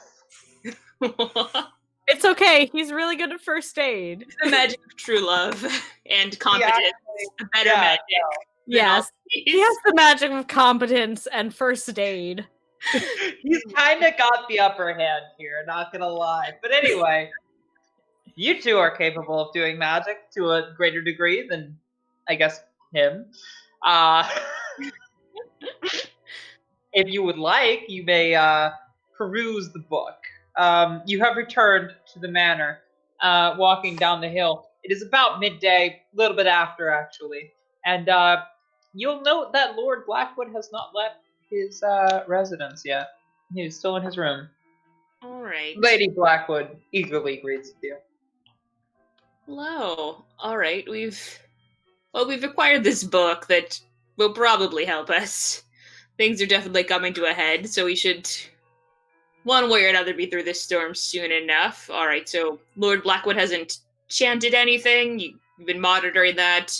Yeah, she says, no, heavens no. He's been quiet all day. He's looking through the things that you gave him this morning. He hasn't said a word. All right, I think we may need to speak with him again briefly. So I'd like to go to Lord Blackwood and give him the book with all of the stuff circled and see if he can figure out how to do the tour spell faster than a week. He looks at it and says, "This is the spitting image of the book that I received not so long ago from Master Moore. Goodness. But it's in the old language. I believe actually you guys gave him the original book. So he's like, oh, yes. He's got his translated key that Mr. Coghill purloined earlier. Indeed.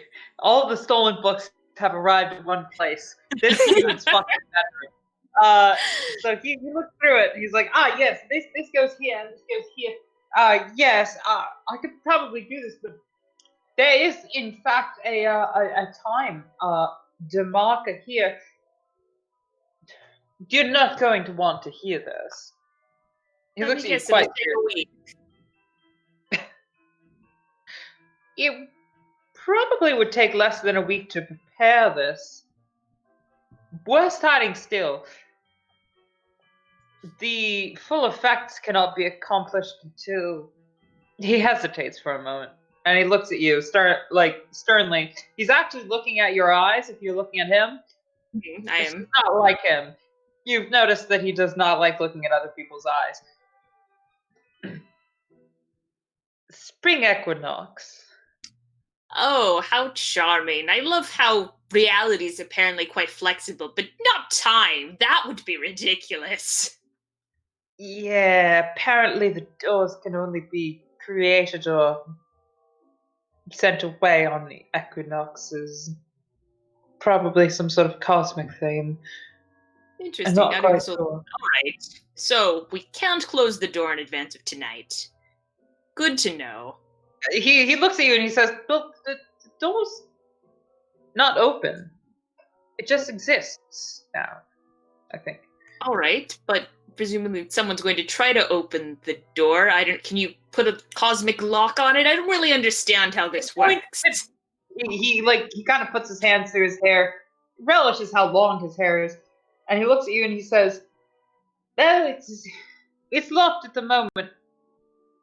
If anything, if something's going to happen tonight, somebody's going to perhaps try to unlock the door that has been created. That might be what you're trying to prevent, what the person in my dreams is trying to accomplish. Good God. Is she trying to... No. I mean, yes. The answer is definitely yes. She's trying to do exactly what you don't want her to do. Also, she sees you in her dreams, too. She what? But that's... Alright, I must be frank here. I have been informed by these books that there's some sort of entity in another realm other than our own that desperately wants to get into this, that wants to bring it back into a fold that it once was part of. It all sounds mad, perhaps, now that I'm saying it out loud, but there's distinct possibility that our planet, which is, of course, the modern term for Earth, as of, perhaps the 17th century, I don't really exactly know when planets were... They probably know the word planet. They probably know the word planet. I mean, it's just from the Greek, like, planes or something. No, planetes. Indeed, was removed from some sort of cosmic mechanism, brought out from the world that it once inhabited and now resides in the spheres that it does at the present age. This happened long before mankind began to walk, if you are to believe the Darwinist scheme of things. This happened well before monkeys learned to read and write. And something wants it put back where it once was. Of course, I don't know very much about that.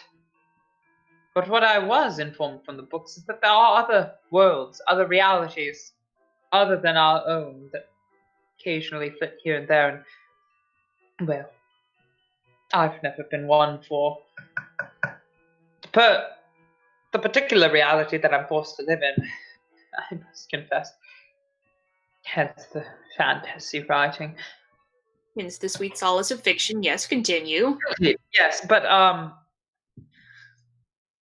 I think there's an entity, a certain Shaub Nahorat, that wishes to bring this reality back into the fold from which it once was removed.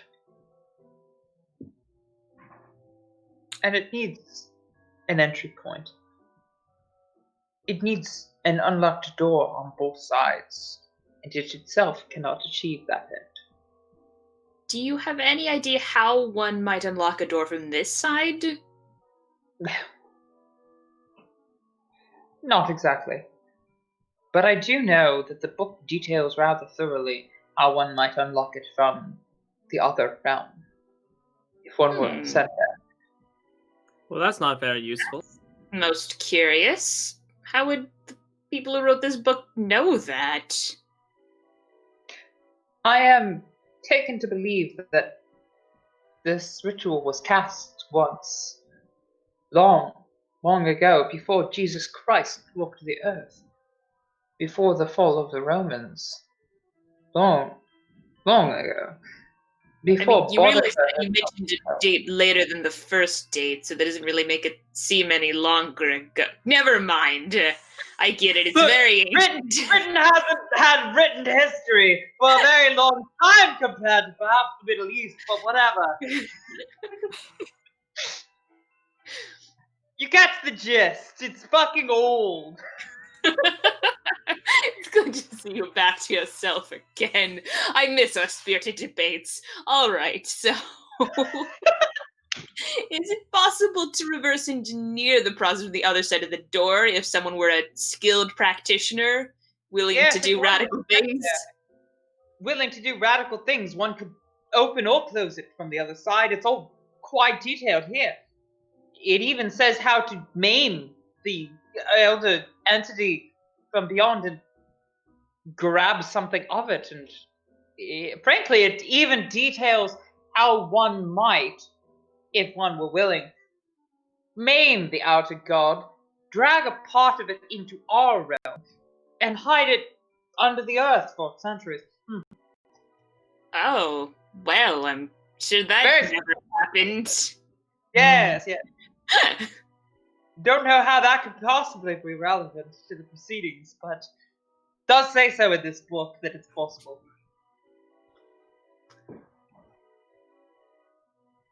All right. Well, that is pretty helpful. I mean, it'd be nice to have a very clear key, but I imagine that's not how, old magics work. Unless you like to open barriers and sow chaos. frankly, That seems to be quite so- easy. Exactly know what old magic can and cannot do. I frankly didn't believe it until I started seeing a woman that you've apparently met in my dreams, who apparently can see me and mine, which is rather strange. I've heard inscriptions that this Shao Naharat figure comes to. Says that this Shao Naharat comes to people in distress, or it specifies women in distress, but I don't necessarily qualify as such. Of course not. It says in their dreams. Interesting. Well, that may be responsible for some sort of the connection, but we'll deal with the main problem, and I imagine this will go away as part of Yes, that. go away fast as possible. All right, thank you. That was quite helpful. I think we may need the books back for our afternoon preparations before the solstice. Night. Is Pat frozen for anyone else? Pat's frozen. Yep. Oh no, Pat It's been died. pretty good tonight otherwise, though. Yeah, that's the Yeah. first time it's live. This Pat will return to you after a scheduled break from our sponsor, Rogue Edge. Oh, she's back. Can you guys hear me now? I can hear you Yeah. guys. You guys talk for a second there. For me at least, because of course my internet connection was shoddy. So yeah, Lord Blackwood hands you back the book. The portions that you need are underlined for closing a portal from the other side. All right. Well, no, I'd now like to, I guess, learn the counterspell against fire, because it seems like after everything we've learned, we still basically just need to stop the people who are going to open the thing. Probably with violence. There you go. Benjamin knows how to do this. Benjamin, you spent the entire fucking day doing this. Learning this. Well, at least last night you did. So please, if I could get you... Let me look at your stats real quick. Okay. Our dearest Benjamin. Oh, there you are. Excellent.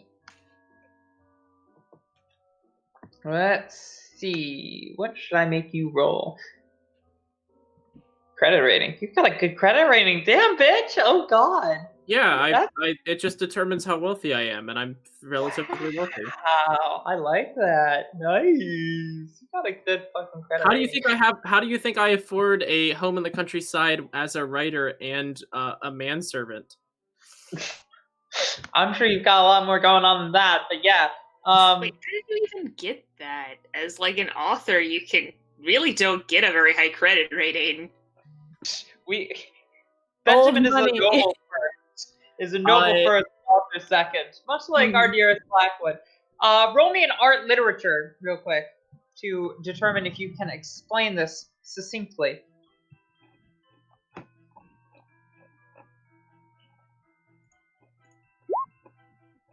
Beautiful. Yeah. Yeah.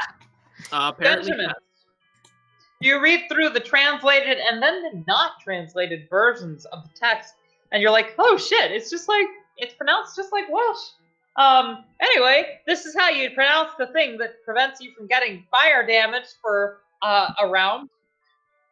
and it takes a round to cast, so that could be convenient potentially. The Welsh are finally good for something. And then Tony's like, excellent, I can memorize this easily because of the amateur theatricals I took part in respectable homes, as young ladies of the middle class do at this period. Yes. But Blackwood, secretly in his room, is like, I definitely haven't watched some of your theatrical performances, and that's definitely not why I like you. And Lady Blackwood's like, I'm definitely not bisexual. That's not relevant here. What are the MP insanity costs for?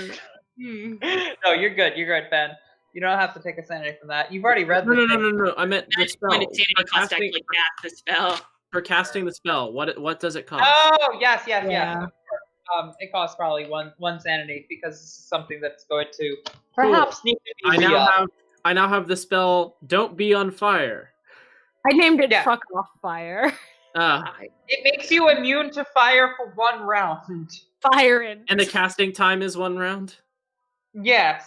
Okay, well it seems to have some sort of return, I guess. And we can cast it on friendlies too, like so we can do one person cast it on all 3 of us. You can cast it on 1 friendly.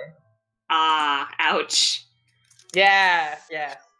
There's the rub. So the magic and sanity are both 1. There's no other cost, and casting time is 1 round. Yeah. I'm definitely well versed in these spells, and I totally know what I'm doing here. Delightful. All right. That's probably not going to be what the spell is written in as in the book, but you know what? You're just playing through. Anyway. We're here for fun. Yeah, we're here for fun. And I'm also definitely not drunk on absinthe at this point. So what are you guys doing? Oh, is that what you're drinking? Let's go catch on fire and die. Yep. Okay, so I have to ask, do either of you have weapons? No. Perhaps you might want to grab something from the manor before we depart. I also have no combat skills. I will be more of a detriment than I will be helpful. If you hand me a gun, you will get shot. Oh, it I just was happens that Lord Blackwood has his grandfather's elephant gun. Oh, you're definitely gonna get 1-hit KO'd if you hand me that gun. That sounds interesting to me. I mean, Lord I have elephant gun. I am very bad at everything combat related. I have a fucking 20 in handgun. That is it. Actually, it gives you a 25 in rifle, shotgun, and a 20 in handgun by default. So, but other than that's that, true. I came with an elephant gun. I took my points in handguns because I like revolvers. So the elephant gun would be rifle, shotgun, which means that we all have like a 25 to hit, or like a not worth it. Yeah. It's a 1/4 chance, right? Look, if you're my brawl is higher than my gun. I don't have any. Yeah, no, my brawl is actually at the default of 25 as well. Yeah, so. mine is too. I am default good. As I would have been worse if I could have, but it didn't let me get worse. Let me punch a horror terror in the face. So I have a 1/4 chance to punch, dodge, or shoot with a non-handgun. Yeah, I did point like some points into dodge just because I wanted some roundish numbers, even though that's not a round number. I don't know why it's not a round number. So if anybody wants to take anything from the manor, one might assume there's a small arsenal there. Not a very extensive one. Fuck it, because it'll be funny when I accidentally shoot someone, I'll take the elephant. Honestly, please, add that to your inventory. This will be funny no matter what. Delightful. August would just take like a handgun revolver and just be like, you just squeeze the trigger, right? But Blackwood up in his room's like, I don't fucking know. No, I feel like August, having lived, like, grown up in a terrible, shitty seaside bullshit place, would know how to gun. Would I be overly optimistic in assuming that you have stats for the elephant gun? Yes, obviously. Obviously. Please, don't assume anything. All right, how much damage does it do? A goodly amount. If you would be so kind, ladies remain. Could you please roll for me what a handgun does, that I might perhaps extrapolate from? I was gonna look up the weapons table to see if I could find something close to an elephant gun. There's actually a better idea, and the one that she's suggesting right now. I have to find it. I'm so sorry. Yeah, I'm going to close the PDF. My, how germane to the current situation. Indeed, indeed.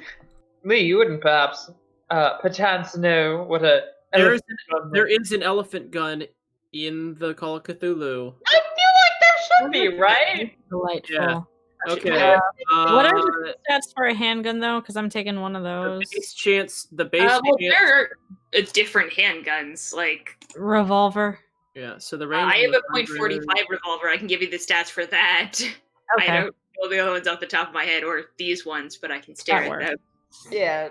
So yeah, the one I have has a damage of 1d10 plus 2, a range of 15, and 6 ammo.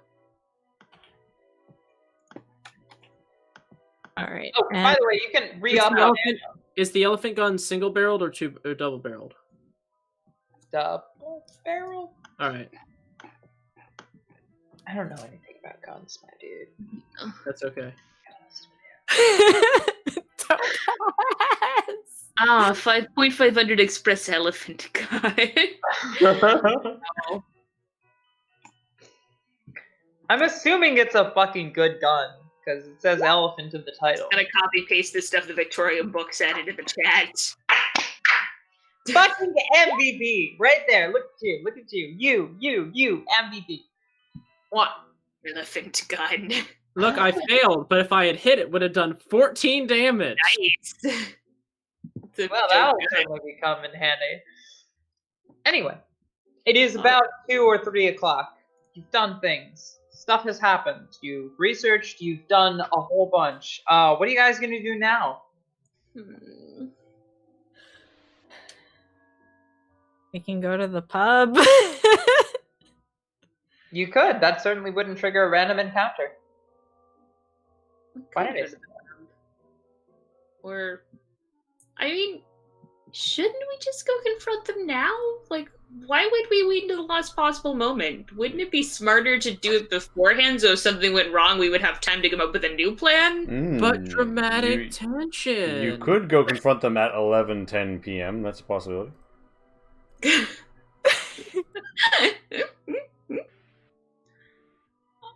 But I guess with the problem of it being public and you can't just shoot people in public. Okay. Generally not? on. Let's go to the pub. If you think of something better, we'll do it later. Are we bringing the guns?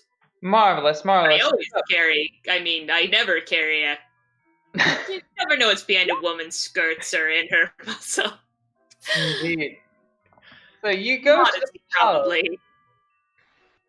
and you encounter certain figures that you've met before, and perhaps certain figures. Choose item, click person, download, upload. Perhaps some figures that you downloads token for. I haven't seen yet. before. Yes. Accompanying the person that you met not too long ago, who probably looked like this at the time, but definitely will look differently in the book. Accompanying him, you see a smarmy man. And my goodness, I might as well describe this gentleman before you, because I definitely have a line of text. Why? Certainly I do. I would be ill-prepared if I didn't. He's an American, confident and charming, unflappable in disposition, and impeccably dressed. I shoot him in the face on principle. Gets elephant gun to death. That's what you get for revolting, You bitch. gave me a gun. He walks before you, and the air about him wafts in your nose as you smell bergamot, lemongrass, and rosemary. It's all together quite fresh. And he, seeing you, new people that he has not yet seen before, smiles. He looks over at his companion, who definitely right now looks like this, but absolutely definitely will look differently in the module. And he says, "My goodness, I haven't seen these fellows before. Welcome to, this town. You wouldn't be landowners by any chance, would you?" Mr. No. Condo? I Not here. feel like Oh, yes, well, that's fine then. I am a representative from the railroad company. we're guests of Lord Blackwood. Oh, Lord Blackwood! My friend! Please, tell him to respond to his letters. Goodness, it's been some time. He's been suffering a period of ill health, but we're fairly confident he'll turn around soon.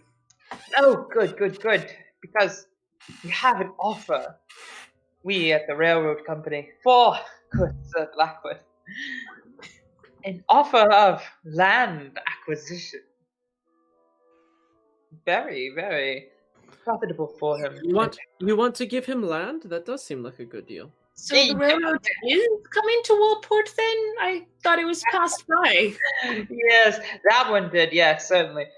But he looks at you conspiratorially.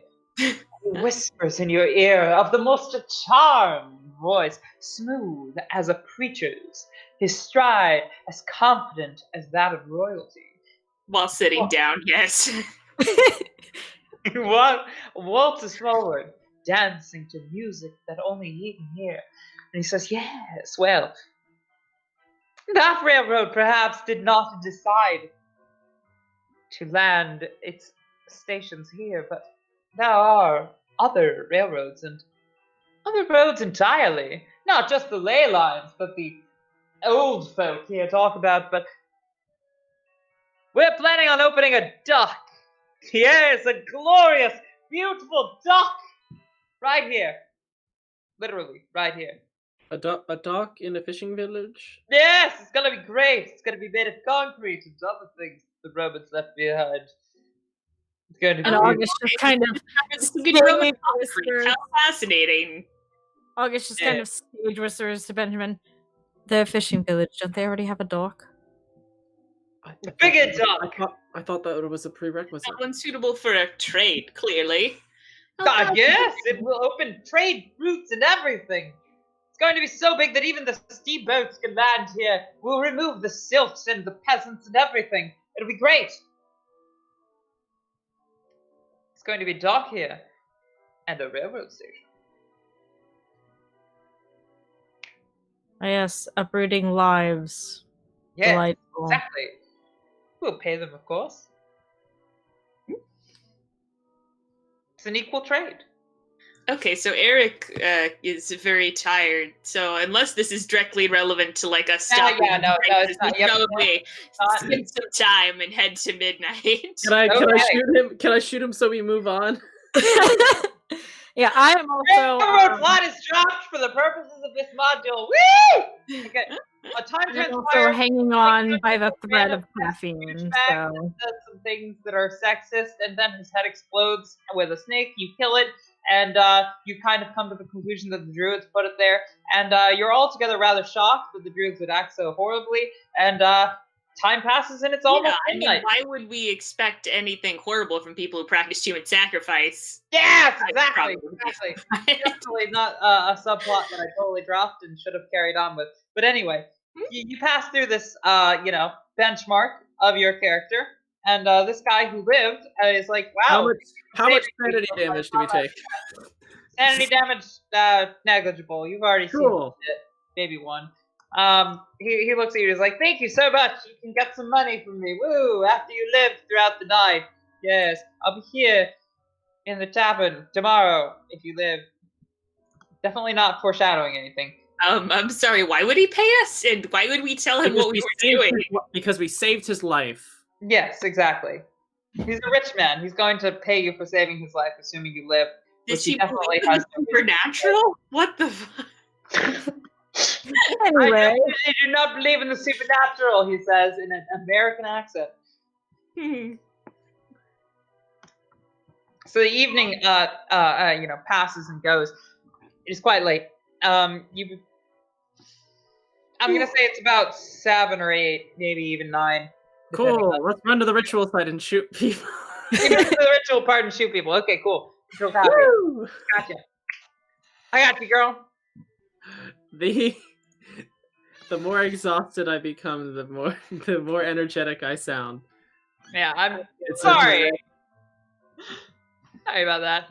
Yeah, I am barely hanging on to a wake. It's not your fault that for some reason I am dead tired today. Entirely valid. So you move on. And boom.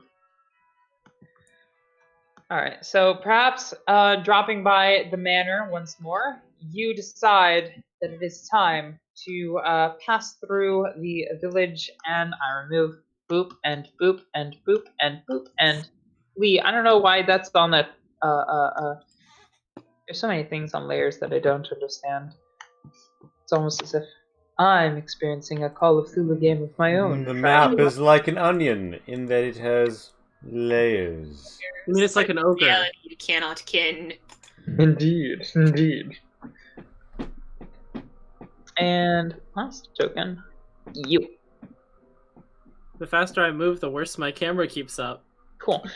Okay, so I move you to another room. You guys are here on Eagle Hill. Oh, look at those nice hooded cultists. I mean, druids. Delightful. Indeed. Let me copy you and paste you here. Sorry. Weep.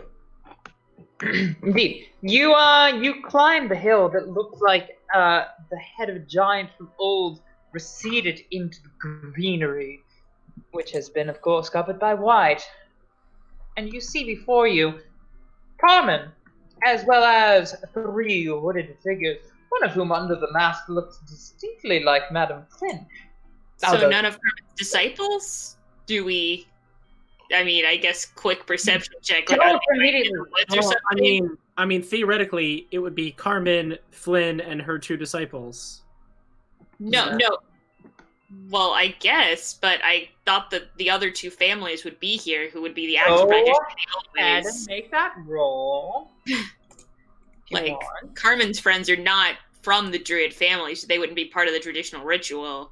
But this isn't the traditional ritual. Yes, If Carmen's here, this is them doing their shit. No, this is Madame Flynn is here. This is the traditional ritual that they're going to subvert. Okay, what is it? See hidden. Oh, okay. Yeah, I don't really have spot hidden. There we are. That makes sense. The trees seem to move. I shudder. Yeah. We've already been through this circle, though. You know what's up. Weird shit's afoot.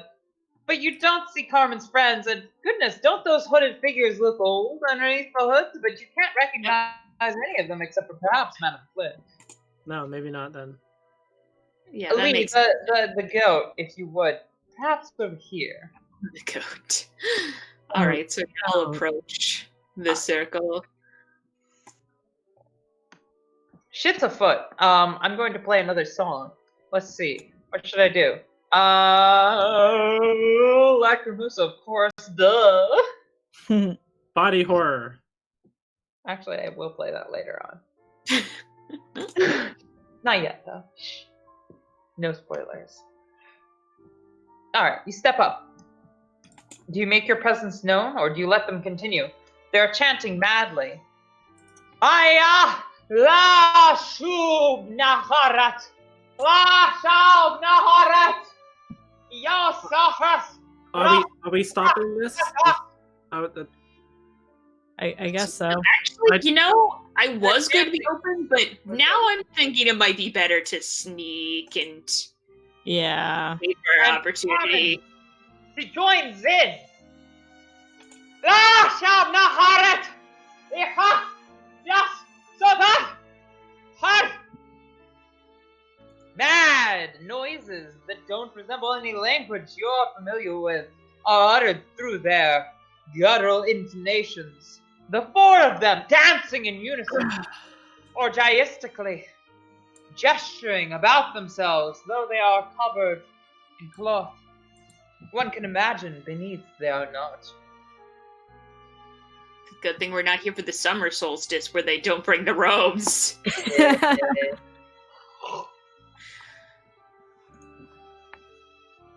They continue speaking in what sounds a little bit like Welsh, but also like Hebrew. It's a strange language, not one with which any of you are familiar. Except for you, Benjamin. You've heard these words before. Yeah. Your head.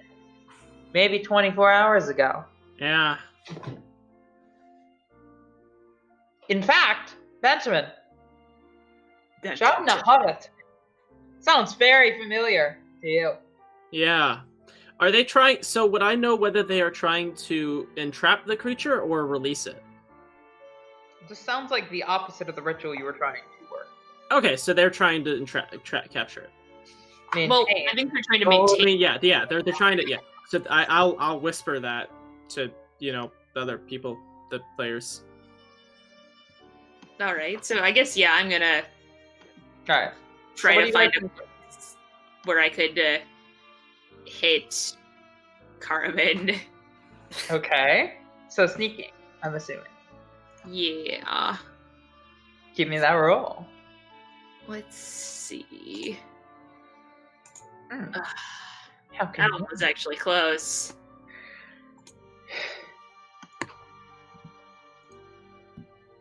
Where would you like to place up? I won't tell you that you failed your roll. Well, I can't tell where cover is on this map, if anything. Like, I'd probably be hiding behind a bush or something. Okay. I'll say you're perhaps over here.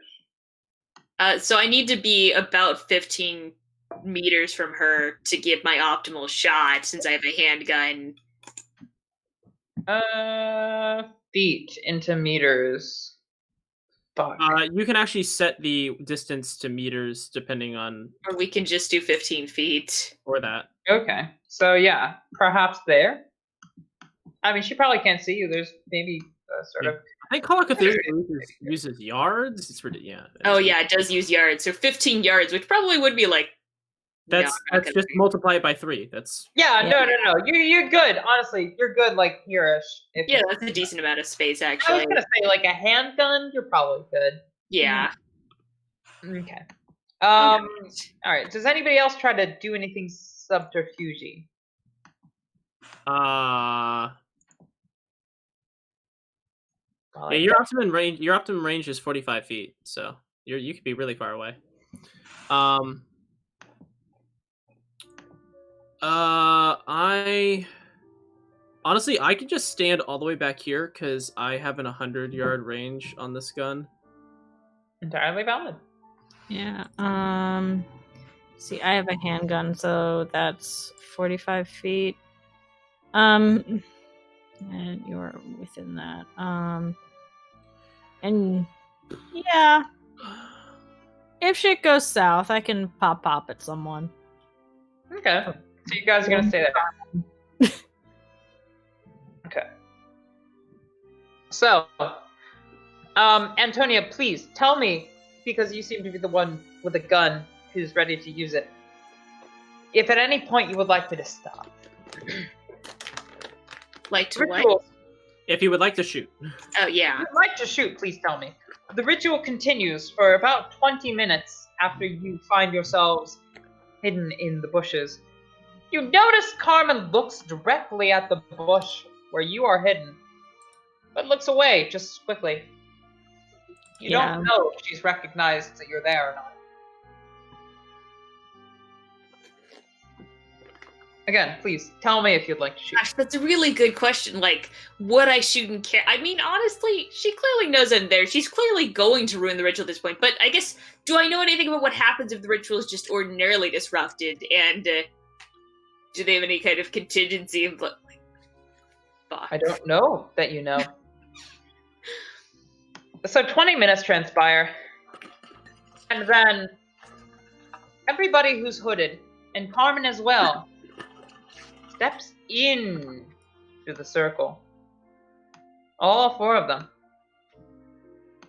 And in the very center of the 4, a bluish, yellowish, purplish, reddish flame emerges like a bonfire from an unknown source. And then from behind one of the rocks, from past your view, emerges a figure seemingly grabbed by a chain, dragged in. I've used this figure as a stand-in for the one that I otherwise would have. By this cloaked figure, who is not Flynn. Oh shit, the human sacrifice. And she's dragged in and forced to be the 5th within the circle. And then you see Carmen stand up over her, and she says in plain English, "Not this year. Not this century. Not on my watch. I am the next generation of druids. I am the chosen of Flynn, the chosen of Cain, the bearer of fire, and you will not sacrifice this woman on my watch." Flynn stands aside, and Nolan and Bryn contest her. And out from the woods, you see figures that you recognize readily. The women in white. Out from the woods they fall upon Nolan and Bryn.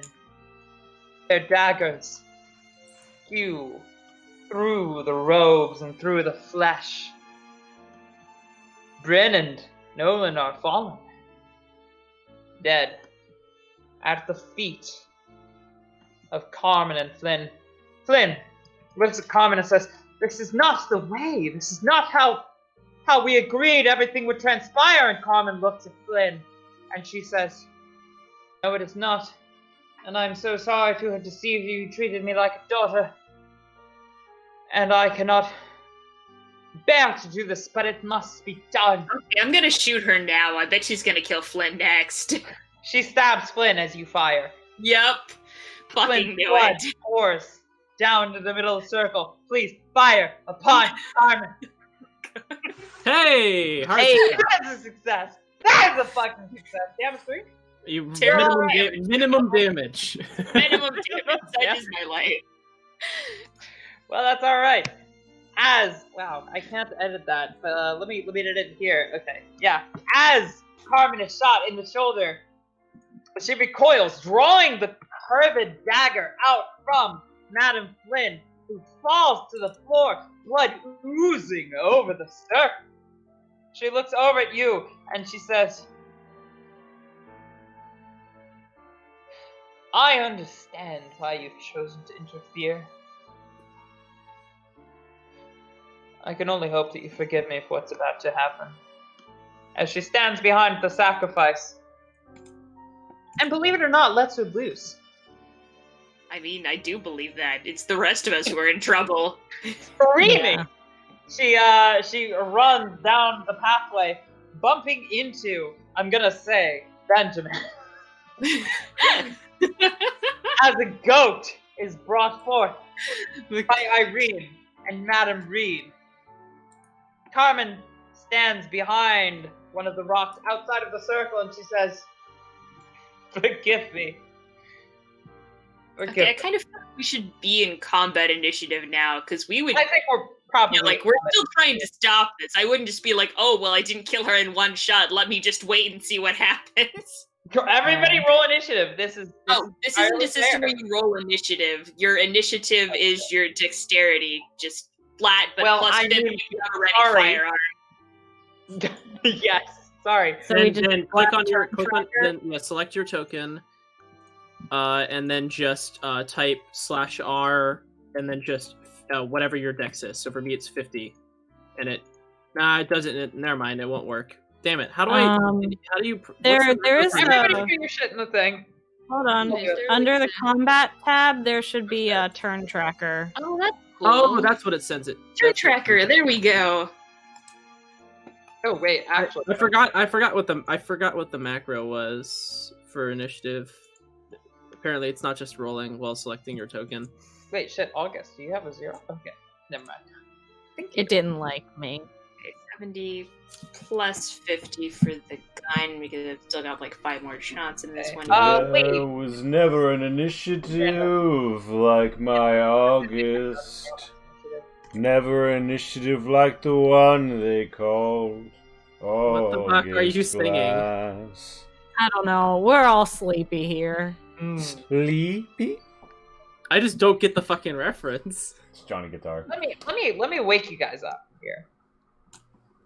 All right, finally, are we playing body horror now? Is that what's happening? Obviously, bitch. Oh yeah. Only bangers. All right, cool. Alright. So the turn order is set. Carmen goes first. Well, okay, so if you have a ready gun, you get a plus 50 to your initiative. So we should all get to go before she does with her puny dagger. I don't have a movement speed listed. What would my movement speed be? Mine is 8. Yeah, 8 is normal. So you might have one more or one less depending on how fast and strong you are. But you probably have an 8. Let's just go with that. Anyway, Antonia, you're probably going first, no matter what. So please roll. So then I'll go first. All right. Yeah, I'm gonna shoot Carmen again. That seems sensible. Nice. And you rolled slightly more than minimum damage. Slightly better. Blood oozes out of her.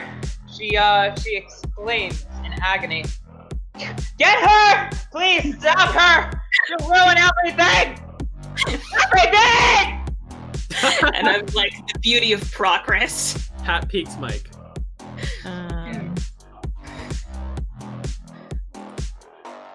She's pretty low in health.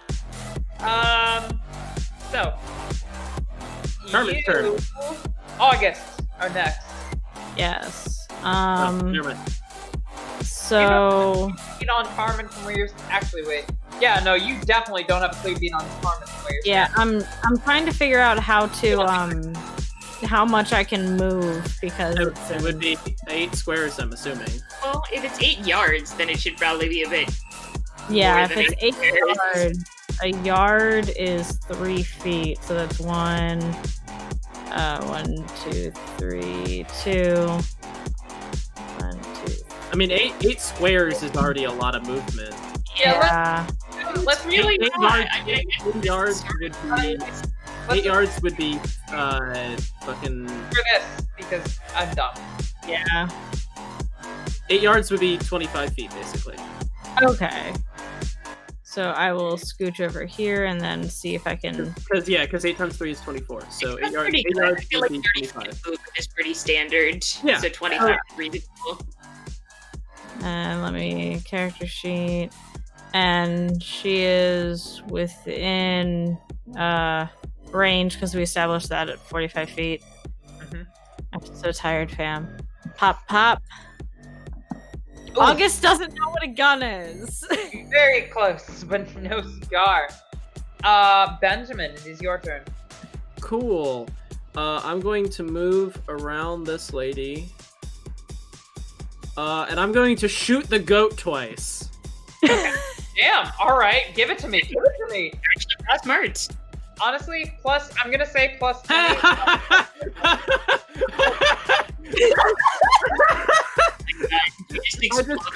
took the goat for 37 damage. It bleeds. You know for a fact in your head that it is saying, yes, this is right. Kill me. Kill me. Kill me. I don't think it gets the chance. I did 37 damage. That ghost is paced. That goat is That goat is like, you know, Loaded. the goat is ghost. The goat is going ghost. the goat is fucking dead, but like, you know, in his eyes, he's like, Holy shit. so, Lord, Okay. Oh my god. That's so much damage. and then Carmen says some random words in gibberish that you don't understand, and then. Oh, I take that back. I do 22 damage because 22 is the max damage. It's not 22 plus 15. It's not like It's not like D&D crits. Okay. Well, still, that goes Red fucking words dead. and gibberish happen, and black goo from beneath the earth starts to I fall know, upwards as if gravity is not working. And it consumes the corpse of the goat, as well as the corpses around it that are in hoods. As well, in fact, as anybody who may well be in the circle were sucked in. This creature that is emerging. Oh no.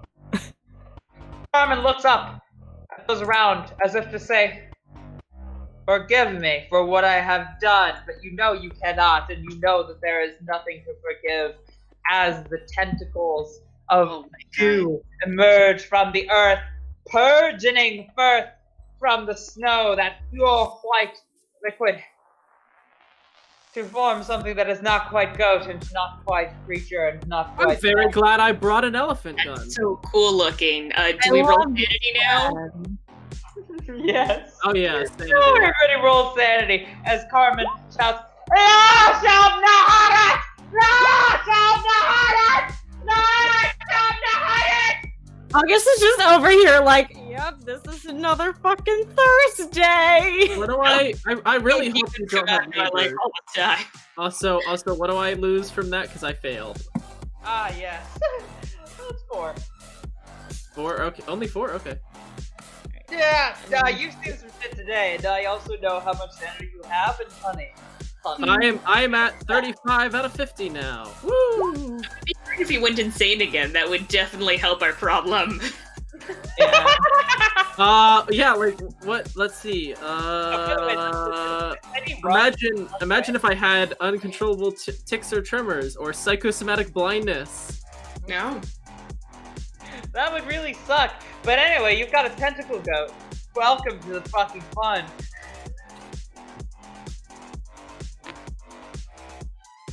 As long as body horror is playing, I'm having a good time. Right. That's such a mood. Yeah, so it's going first, I guess. It surges forth from out of the earth itself, and honestly, I'm gonna give you guys a chance to react, frankly, because I reload my gun as fast as possible. I'm gonna. Let's see, how close am I it's to forming it? in reality. Probably its turn. You got this. How close am I to Yeah, this point? yeah. I want to It- whoop. We're all just like, no. Moving away.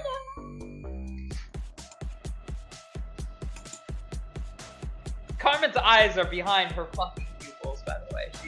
She's shouting, though she perhaps knows not what she's shouting. Although maybe she does. Well, I'm sorry, does it look like an active cast? Like, It looks like she's done something, and now this is what she's doing. okay. It does not look like she's actively casting this. This All is right. something. She's doing something else. Oh, God. Yeah! It's Yeah! either gonna be an awesome way to Realize die, or we're gonna kill a god. Yeah, you might. I mean, probably just going to get eaten. Yeah. But Okay, please, what does it do? it formed in reality. That's what it did. You have Okay, so then isn't it Carmen's turn? Like, can we use the turn? She's doing actions. Okay. Alright, they're all doing mystery things. I'm gonna shoot the tentacle goat monster. Being super generous here. Okay. Maximum damage. Let's Nice. see how much insane health this thing has. Yeah, let me just pop that. Watch the bar barely move. Okay. Let me see the Oh, out of 750. health points. Let's see. Oh yeah. Fun. Yeah. So you did 12. 12. Yeah, let's just subtract that for you. Oh, okay. That's not so bad. Okay. Yeah. Look at you. You did a thing. Congrats. Maximum damage on your guns. Good work. Antonia, that was your turn. August, what are you gonna do? August is gonna try to shoot it. I don't know if he'll do Going it, forward but to he'll you. try. It's almost as if like it's clay and it's rolling forward. It's literally rolling. It's not moving like a goat would. It's rolling. The goat's head goes down So onto the it's ground. moving. It's moving like the Goat and Goat Simulator. Yeah. Yeah. Okay, Rudy Tooty Shooty time. Nope. No. Okay. Hey, maybe Benjamin has a better shot at this. Benjamin, what you gonna do? I'm gonna fire twice again since I reloaded. Please. I promise. Good thing this gun only fails on 100. Also, when you fire twice, like you do both of them at a disadvantage. Do I? It doesn't say that. Okay, well, I read the combat rules, and when you shoot more than one bullet, you lose accuracy, and you roll each bullet individually at a penalty die. Because, the system wants you to die. That is unfortunate. I'm gonna go ahead and say that it's the tentacle goat's turn. And it comes here. Don't like that. Yeah. Fiona's noping out. She's like, bye, you're gonna die. Let's see. I think it opens up with this. It has 2 attacks Great. on both of you.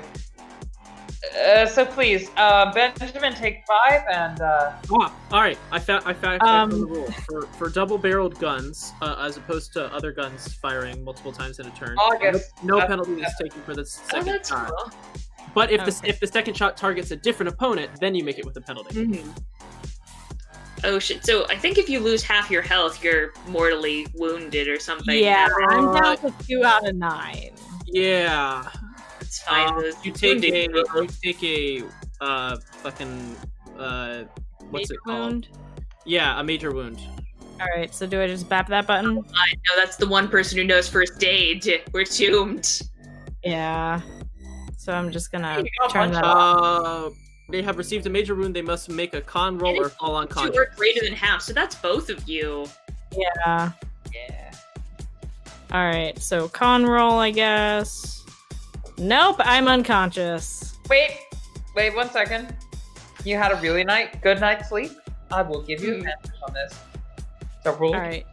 So do you want me to bonus penalty or just completely reroll? Bonus, yeah, just bonus, I guess. Okay. Nope.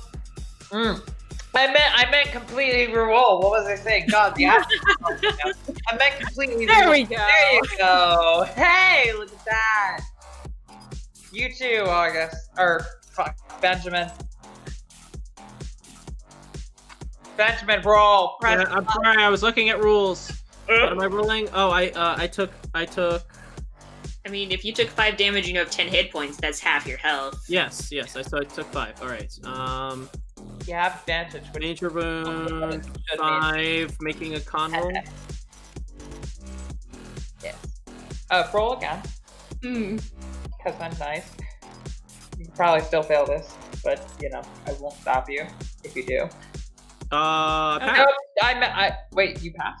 Well, that's the when you roll a bonus penalty, it's you roll. Whatever, you pass. Either way, none of you die outright. Cool. Yay! I'm conscious. Yay! They wouldn't Yay, die, I they have a just major wound. didn't die because it kills them. Yay! I definitely didn't fuck this up. Balancing in a That's system definitely- you're not used That's to. definitely not a balance. Woo! I mean, this is a system where characters are meant to die all the time. Yep. Which is crazy because it takes hours to make a character. Like normally in highly valued systems, Really? It took like 10 minutes. okay, it took me a long time, but I also had to learn the system, and I've never played anything quite like this skill set. That's true. I have played similar D100 systems, but not Purple fire dances before Carmen's hands as she shouts, "La Shabnahara! La Shabnahara!" to the skies. You see something, Antonia, because you are looking at the wreckage that she's brought, and not necessarily the creature that's bearing down before you. Nobody else gets a chance to see this, but you, Antonia, you see something. A great gash in the sky It's a hue you did not recognize. Oh, here comes the wild hunt. Da, da, da, da, da. Between chartreuse and pink, it's almost exact opposites, but yet it forms, and you can see it quite plainly. It's white and black and orange and blue and green and red and everything that is opposite. A color out of space, perhaps. Oh god. In time. But then there's this thing over here, which is doing stuff. It's your turn. Okay. So I guess, yeah, I'm gonna fire some multiple shots. So they're all gonna get a penalty die, but I think that means that I can aim. So I'm gonna shoot at Carmen first. Mm-hmm. So I'll do this, and then the penalty die. Which, I mean, I failed the first time, so I don't know why I rolled the penalty die. That's fair. Okay, she yells, "Forgive me!" Shot 2. Okay, let's see the penalty die. Yeah, that's pretty good. Right? Alright, so that one hits Carbon, and then I'm gonna direct my final shot at the... Okay. That's damage 10.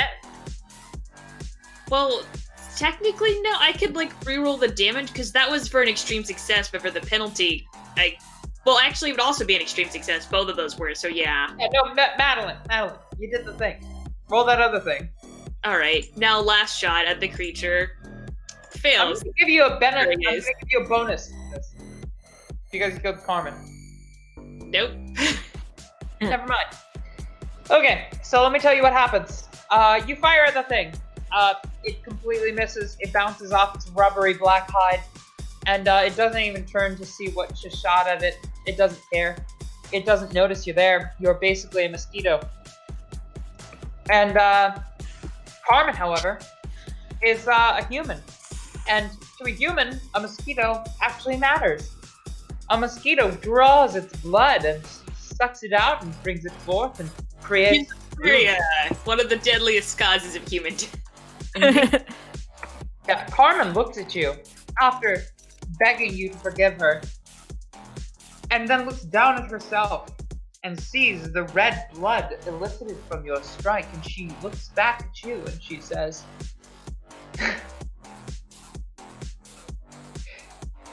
I begged a lot of things from a lot of people, as she falls to the ground, her hand now touching the soil, the blackened soil.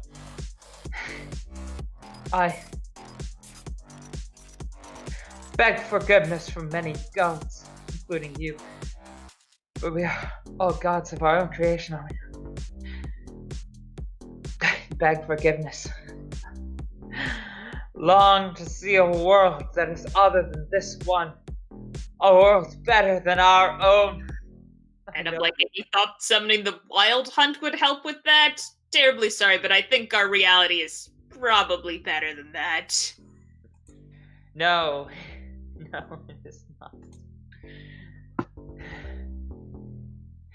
She laughs. She chokes. There's no reality. That is good. It is all torture. Everything is torture. I wanted to find a realm for all of us. That was...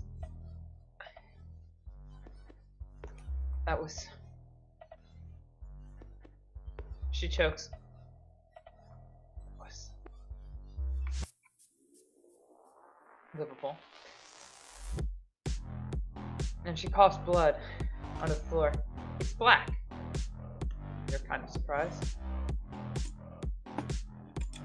She looks up at you, black blood oozing from her mouth, and she says, perhaps I will. Perhaps I will yet. As she collapses, falling to the floor. Meanwhile, I believe it's August's turn. Alright, gonna first aid skill on myself because I'm at 2 hit points. Yeah.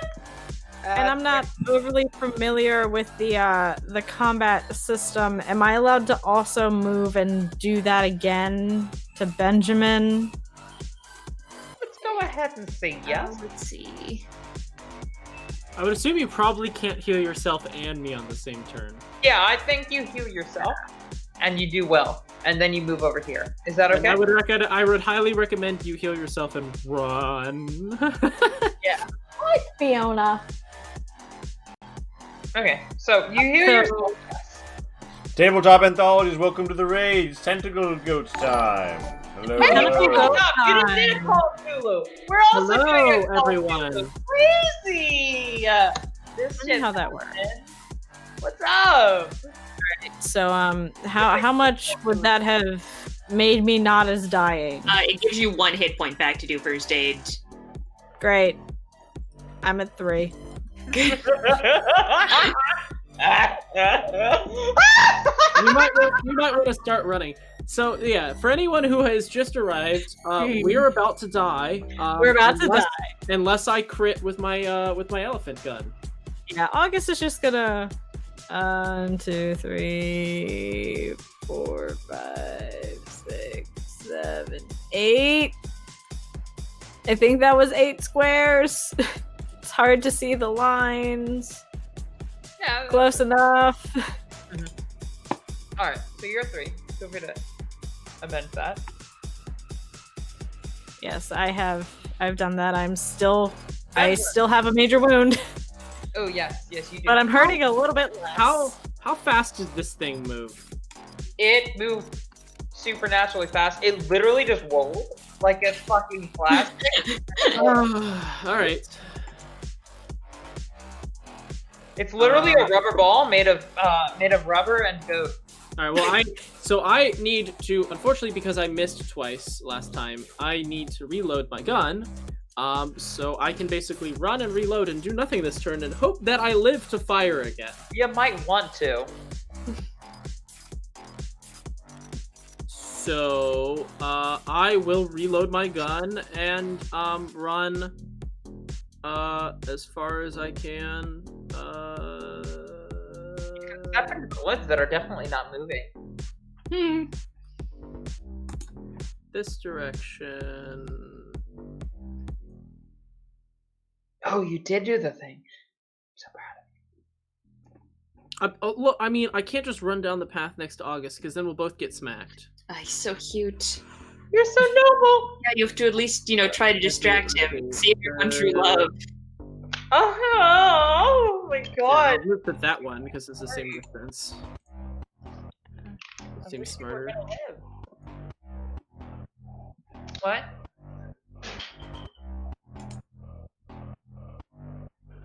Okay, so you move over there and you reload your gun. Yes. Is Okay. that like a snowbank? Past the snowbank, I'm assuming. Yeah. Like how tall are these snowbanks? Because if they're like hide behindable, I feel like August would have opted to have some sort of cover. They're not like really high behindable, but if you were crouching, they would be. I would assume I'm cowering at the very least. Yeah. I'll give it to you. I'll give it to you. Yeah, August is also cowering behind snowbank, like what the fuck, what the fuck, what the fuck, what the fuck, what the fuck. Yeah, and on the subject, it's the what the fuck's turn. And the what the fuck looks around with eyes that you do not see. And in spite of seeing you clearly with its eyes, it looks like it's looking right at you. But are those really eyes that it's looking at you with? Or are they just gaping holes in the side of its head where a goat would normally have eyes? Really doesn't seem like it's using its eyes. In fact, it just kind of rolls over here towards where Antonia is. And Oh, thank God. blasted. Thank God, I'm the only one who can shoot. Like, we're all dead. Hey, if I mean, yeah, look, both of us would get one shot by this thing. You haven't been hit yet. Take one for the team. Oh God! I'm gonna roll dodge. That was a smart move. Does it Oh yeah, looks dodging is a thing. Oh, I forgot. Yes, you can dodging is a dodge your thing. caster in the not system. normal ramming mechanisms, but it seems to elicit some smaller tendrils from within itself that want to grab on you, to grapple you to draw you into it. And it fortunately doesn't seem to hit. Hey, get the hell out of Dodge, because goddamn, that was bad. So yeah, you evade it.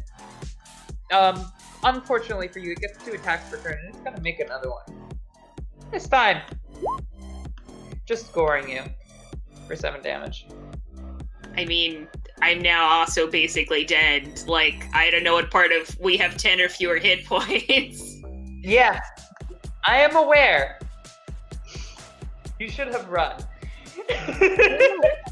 Oh, there you are. I mean, Hi, I Kitty. guess we could, and then let the entire village get eaten. Actually, does Antonia care about that? Well, I guess it's too late now. But that does raise a good question, which is probably not. I will again give you advantage on this. Because Advantage on what? Or The dodge? You get a bonus on the surviving. Con roll? Yes. Okay, well, Because I'm assuming 7 damage Good brings thing. you down below your health. Your average. yeah, of course it does. Okay, let me. Oh, God, now my mouse Yeah, won't. this goat art, this fucking demon goat art is fucking. Nope. By advantage, I meant it in the D&D sense, so you can reroll. Uh-huh. And if I fail this one. Basically, Yay! You didn't die immediately. Look at that. I'm definitely not breaking the rules, everybody. I mean, you know, they're more like guidelines. Exactly. You know, that's what I'm saying. And that is its turn. It is Carmen's turn. Carmen is just shouting at the sky and hoping something will answer her. The rift seems to open wider above her. And How is she not dead? I Yeah. thought she was fucking dead. oh wait, shit. No. Sorry, Carmen's fucking dead. Never mind. Fuck. She comes back to life and shouts, "Who am I?" Like, and then dies. Carmen's like, forgive me. Wait, no, I'm dead. Never mind.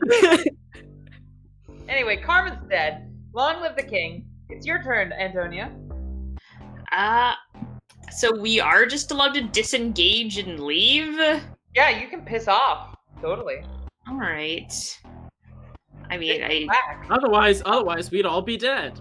definitely need to do that, but I don't really know which direction to head in. I guess just I'll go this way.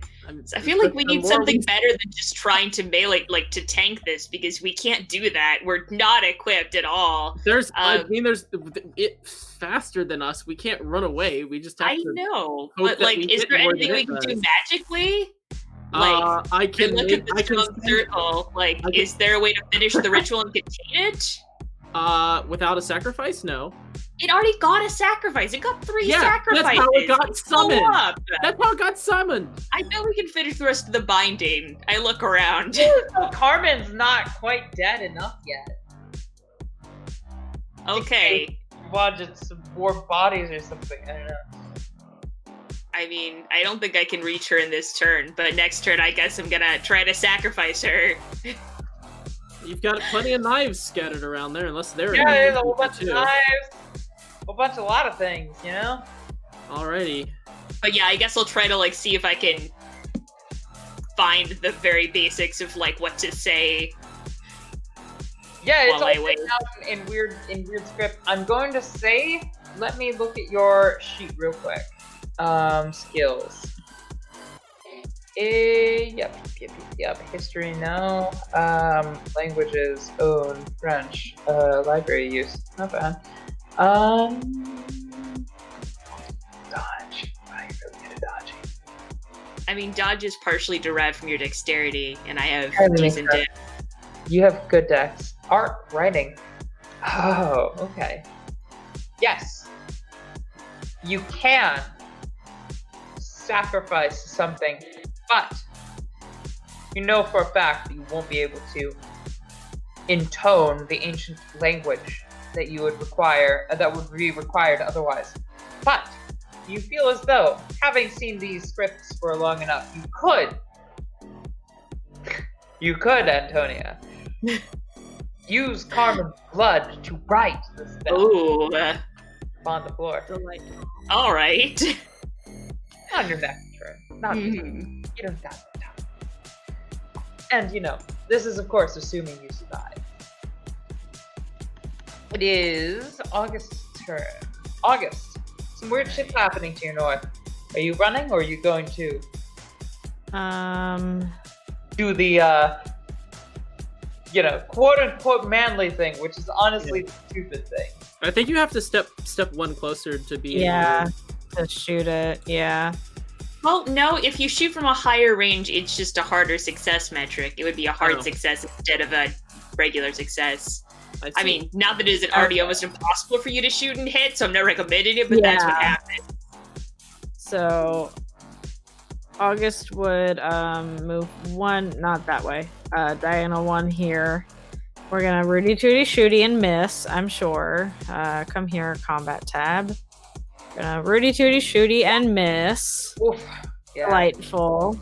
And then we're gonna 1, 2, 3, 4, 5, 6, 7, 7.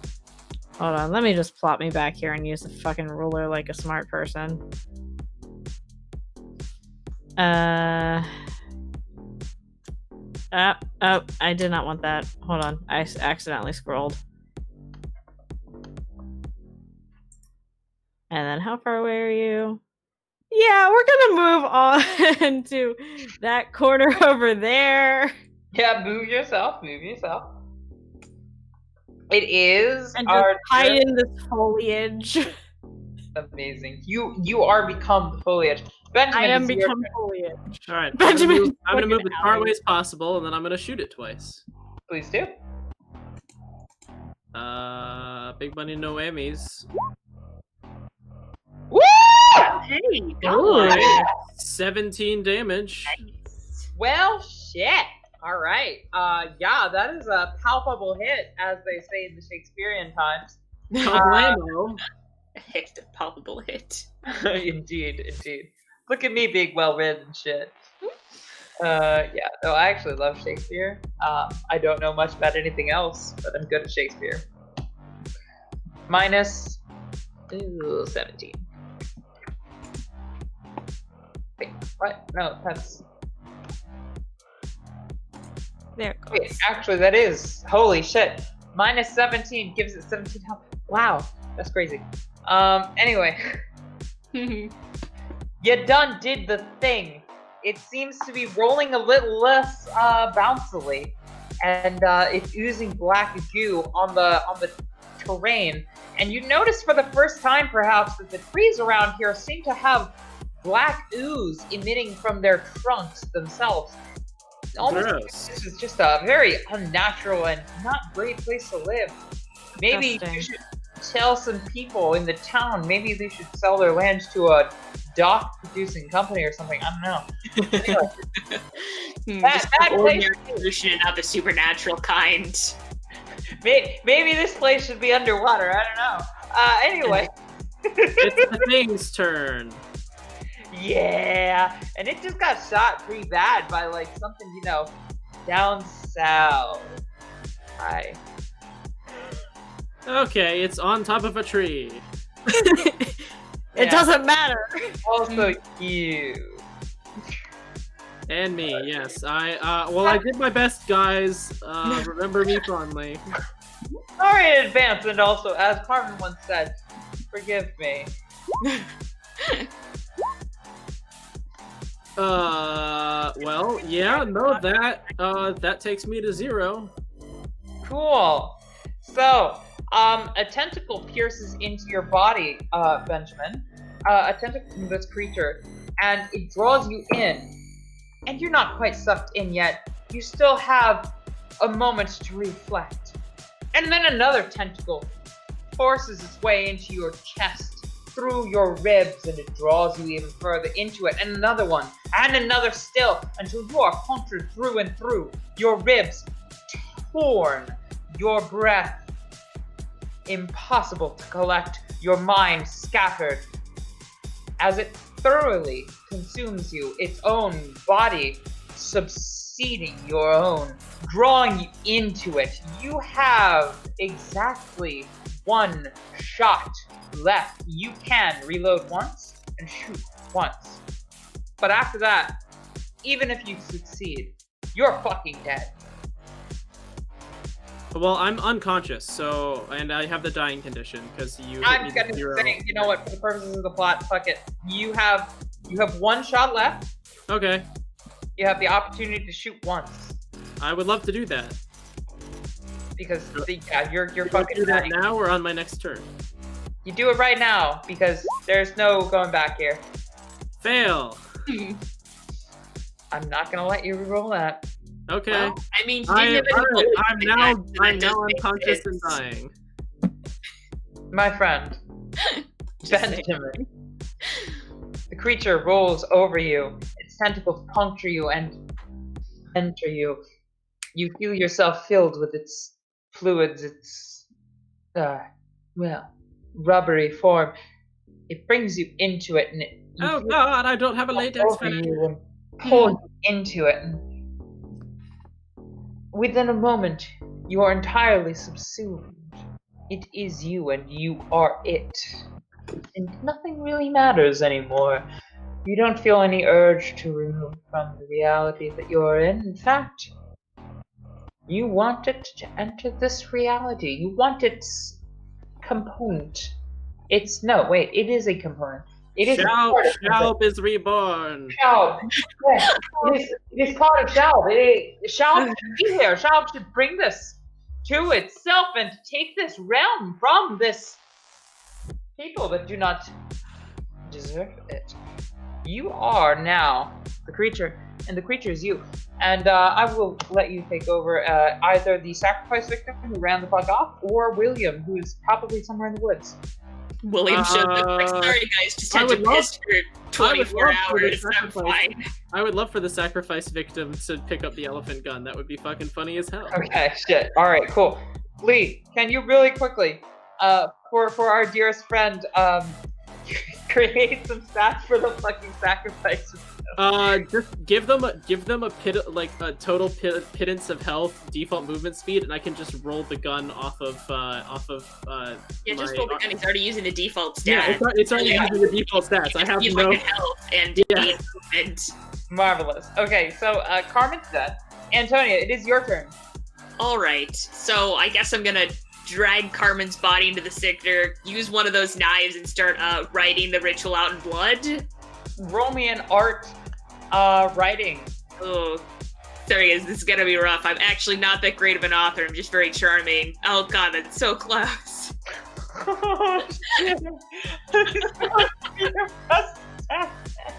Oh no. Ah! You were so close. Ah! Okay. You were the chosen one. Antonia, here's what happens. You try hard as you might to create an antidote to the infection that seems to be permeating this realm. But what you see pauses you for a moment, and hark, don't the angels sing? A gash tears itself into the moonless sky. Heaven, hell, and earth meet at once, and out forth flows a thing from space in between.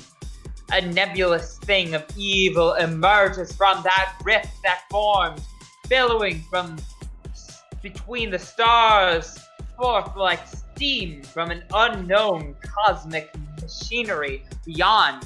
It is at once a gaseous cloud and a boiling tar-like pit, liquid sustained by alien physics, as dark as the dusk storm, and brighter yet than the sun itself.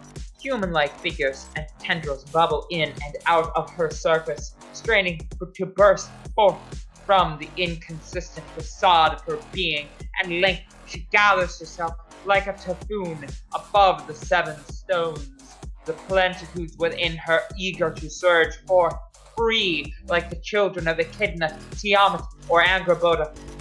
Once collected, she begins slowly to descend. Antonia says, fuck, I think I wrote Eshug instead of Ashnan. Indeed. It is August's turn.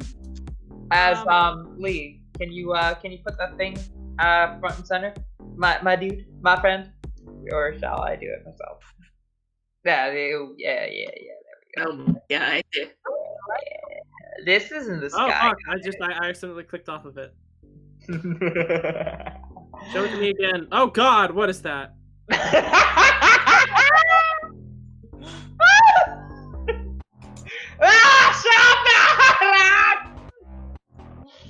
She descends, bitches! It's the Heckin Shub-Niharath.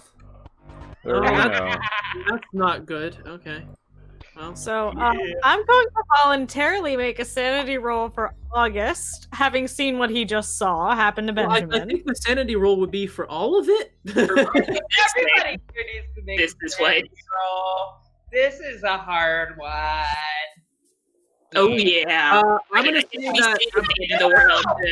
I'm gonna say that. What's her face automatically fails because there's no way she makes it.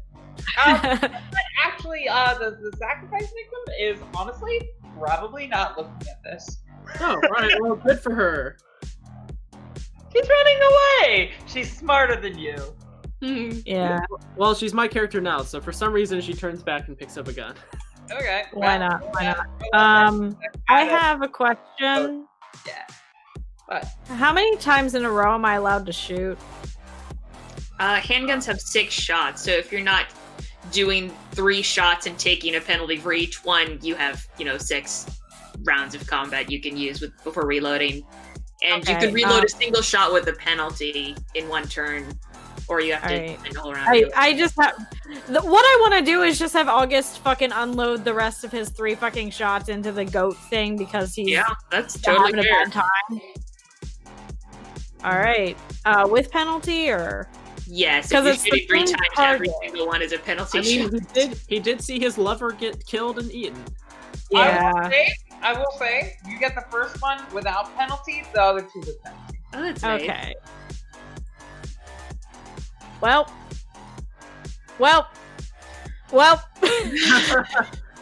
Unfortunately, grief-stricken rage does not make you better at shooting. Except it's not. It's actually midnight. Yeah.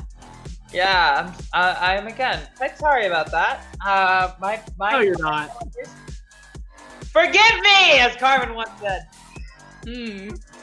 No. Did I just chuck the gun at the goat thing? Honestly, give me a close combat. Yeah, fuck it. Why not? What would that be? Yeah, you got close combat. It would be throw and survival. Yeah. Throw. Okay. I'll give you a bonus on it. Yeah, no, never mind. Fuck it. Critical. Fuck it. That's really not gonna matter. Don't worry about it. August can't see shit. He's crying too much. Oh no. It doesn't even look at you. You took everything from me. I don't even know who you are. Yes. Now, gonna say, because things are really spiraling here, the tentacle goat runs away from the thing coming from the stars, and yet it is drawn towards it like a magnet might be. I'm gonna give Antonia a round here. Antonia, what the fuck are you doing? I mean, Very important question. okay, so in my best theological guess, if I can kill the goat thing, would that stop them from joining? But also I can't kill the goat thing, there's no way. Like, I can only reload 1 shot, so even if I hit, the max I can do is 12 damage, it is 70 now, so I can't kill it. That's just a fact. Okay, well I can't kill it that way. Your best theological guess is that you are meaningless in the face of an uncaring God that is descending from the stars to gather something that is more important than you, and yet something that desperately wants to kill everything that you are. It wants to collect it unto itself because it does not belong here, because you are inferior to it in a degree perhaps equivalent to a human that notices an ant once. Perhaps even more insignificant. Perhaps you are a bacteria and it is trying to gather its antibacterial. Okay, well, if I'm a bacteria, how do I infect it with shit? That, my friend, is the right question. Do I infect it with, like, my humanity and my sense of reality? Or just... You know what? Honestly, if you want, you notice. I will tell you this outright.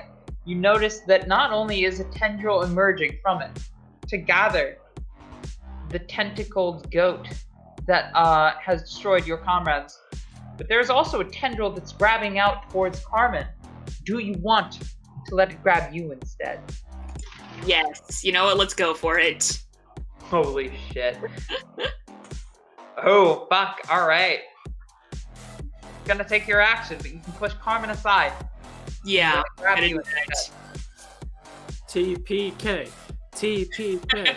TPK. I'm just going for that voluntarily at this point. Okay, that's your turn. You do that. I'm not gonna make you roll. That's what you do. August. You're basically, God. You're basically alone in the woods. Yeah. Hurling obscenities at a tentacle goat. Not the way he thought he would go, but here we are.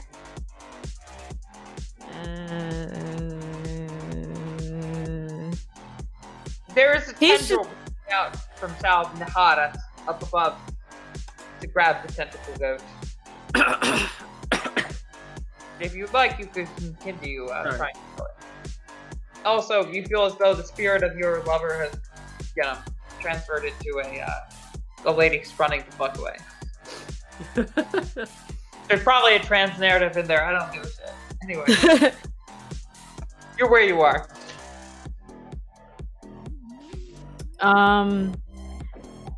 Well, I feel like in August's mind,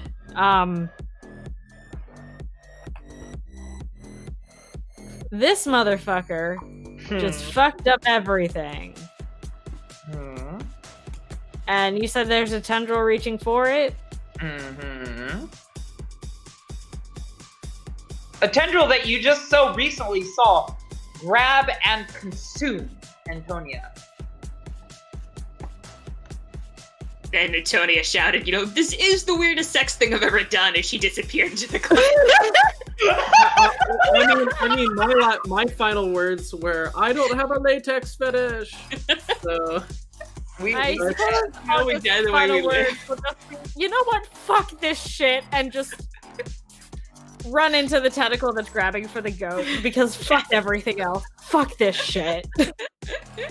Are you running into the tentacle, or are you gonna shoot at the goat, or what's happening? I don't have any bullets left to shoot at the goat, and I struck my gun at it in a fit of anger. You're just taking it. You're just attacking it with your hands. Roll me a melee, I guess. Fuck. Why not? Yeah. So I'm gonna punch it, I guess. Yeah. I'm gonna punch it really good. Yeah. Amazing. What's the damage on that? Good question. How do I roll damage? Strength? Or what's your strength? My strength is 20. Roll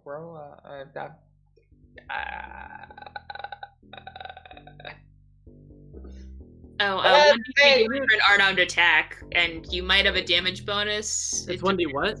1d3 for an unarmed attack, and some people get damage bonuses. I don't know. You figure that out. You get a damage bonus is 20. So. 1d3 plus your what's your I have a damage bonus of -1. Oh, that's so fine. 1d3 minus 1. Yeah. You do a total of, I'm just gonna not make you roll here. You do max damage. It is amazing. Three damage, because the gods are on your side here. Boom. Are they? Are they really? Honestly, yes, and you're still dying. So what does that say about you? August is McFucking pissed. Yeah. So the thing turns its head at you and reels as it is grabbed by a greater thing than you and dragged away from you violently. And it's August is grabbing onto that bullshit. Okay. Yeah. roll me an agility with a bonus.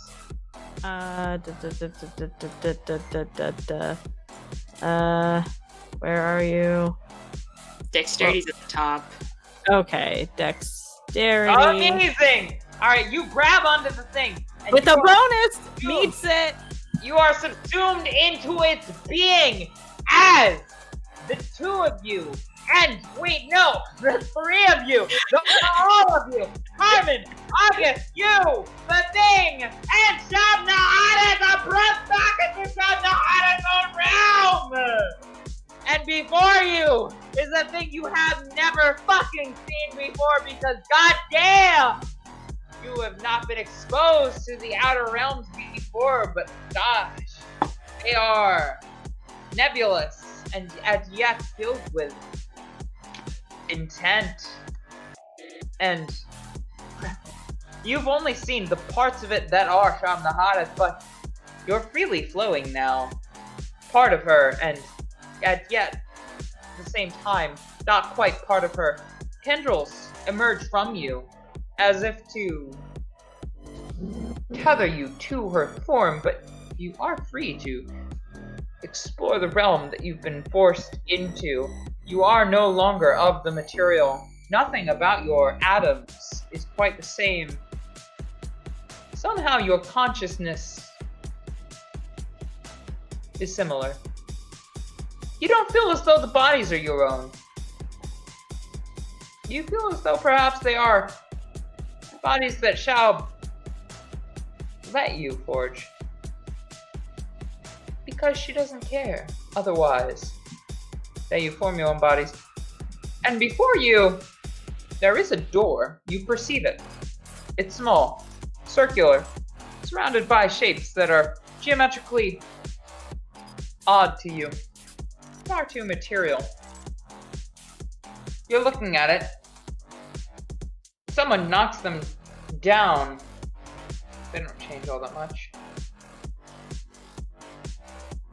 And within the door, through a crease in the wood, or time, whatever, you see a figure that seems rather similar looking back at you. Antonia, oops, sorry. Antonia. Nope, not that, not that. How do I click something that is not, okay. Antonia. You see someone who looks like this, looking back at you through this door. So I see someone who looks like me?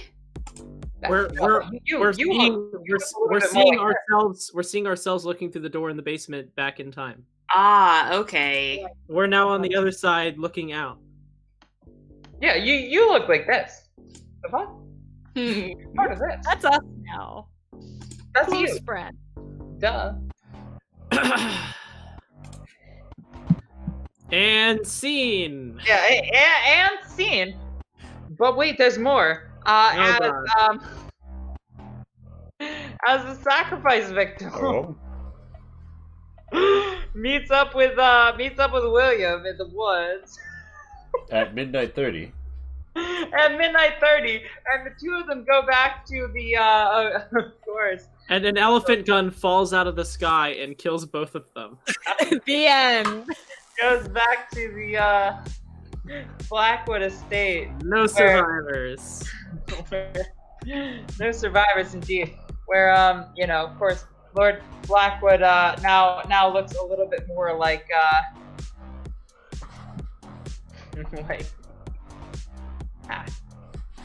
let's see, like this. Ooh. And truth. We best confess that she is a woman. And she says, "It's not over. It's not over. It's not gone away. No, please stop it. It's worse! And then we fade to black. Antonia attempts to give the creature indigestion until she dissolves by thinking of the most human things possible, narrating how to brew tea properly.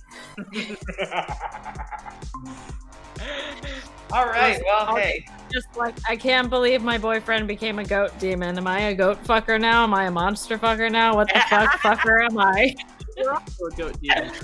Okay. Yeah, also a goat demon. In this thread, we're all goat demons. Yeah, hey. I prefer to think of myself as part of the other collective that merely assimilated the goat demon.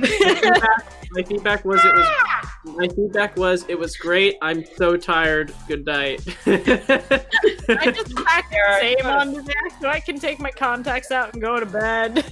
Alright, Lee, what's your feedback? Eric gave his feedback, and it was beautiful. You can go to sleep. Lee gave his feedback. Oh shit, okay, well. It was the same, I think. Same as Yeah, it Eric. was same. I would like to go to bed. Sleep.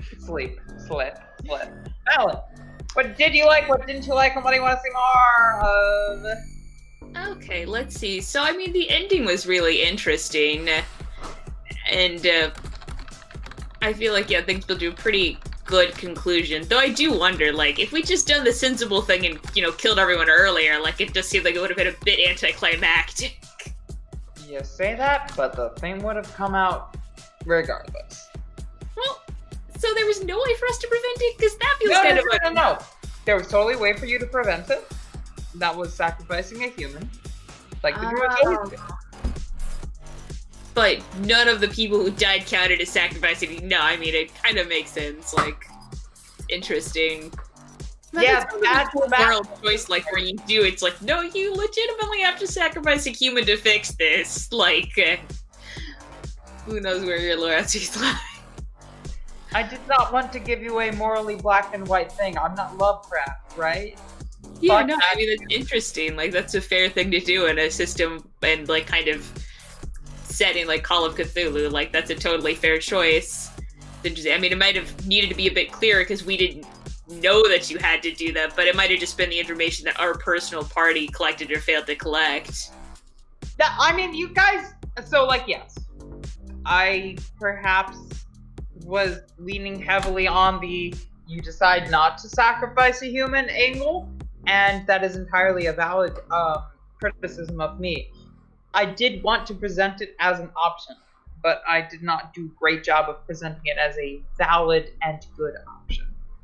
So, I mean, I feel like it might have been interesting a bit clearer because I could totally see a party member like self-sacrificing or sacrificing another party member, and that presents another interesting nexus of options for people to explore. So maybe we can work that into the module. Yeah. But yeah, otherwise it was very cool. I mean, the like ending art, both pieces were really amazing. It was an interesting kind of idea. I'd say for the thing as a whole, like, there was just a lot of exposition in every single session. So figuring out, like, I think you need, like, 1 or 2 incidents if this is going to be a 3-shot. Like, there needs to be something to kind of break them up. And even with all of the exposition, it was still really hard to figure out anything to actually do. So... I'm sorry. I make things way too complicated sometimes. I really do.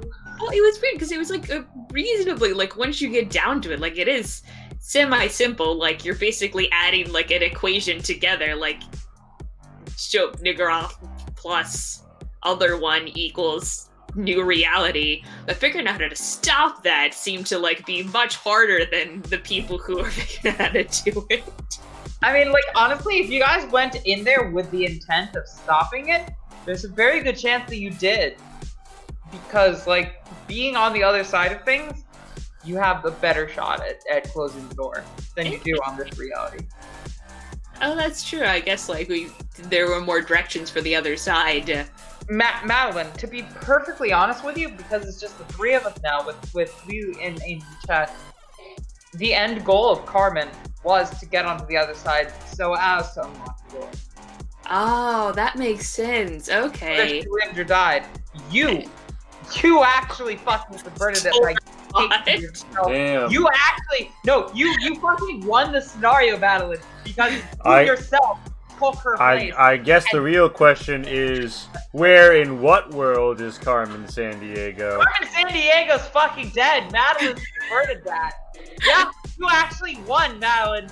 You actually won, which is bizarre and totally unintentional from my end because I was really planning on having to lose. So good fucking on ya. I really wasn't gonna tell you that, but you won. Somehow. Yeah, but I mean, I think it was really interesting, and at some point over the weekend, I hope to look at the module now that I won't be spoiled and see what else was going on. It's all in the module, actually, at this point. Like, I've really written that shit out. It's great. I'm really hoping that it sells because I put my heart into it. I've drawn so much. Yeah, that's cool. Thanks for running this. Thank you for being here. This would not have happened before for you. So, thank you. Thanks. Being serious, yeah, thank you. All right. Well, if you can think of somebody to raid us towards. We are going to raid Dalek while they're still alive. See you on the flip, gamers.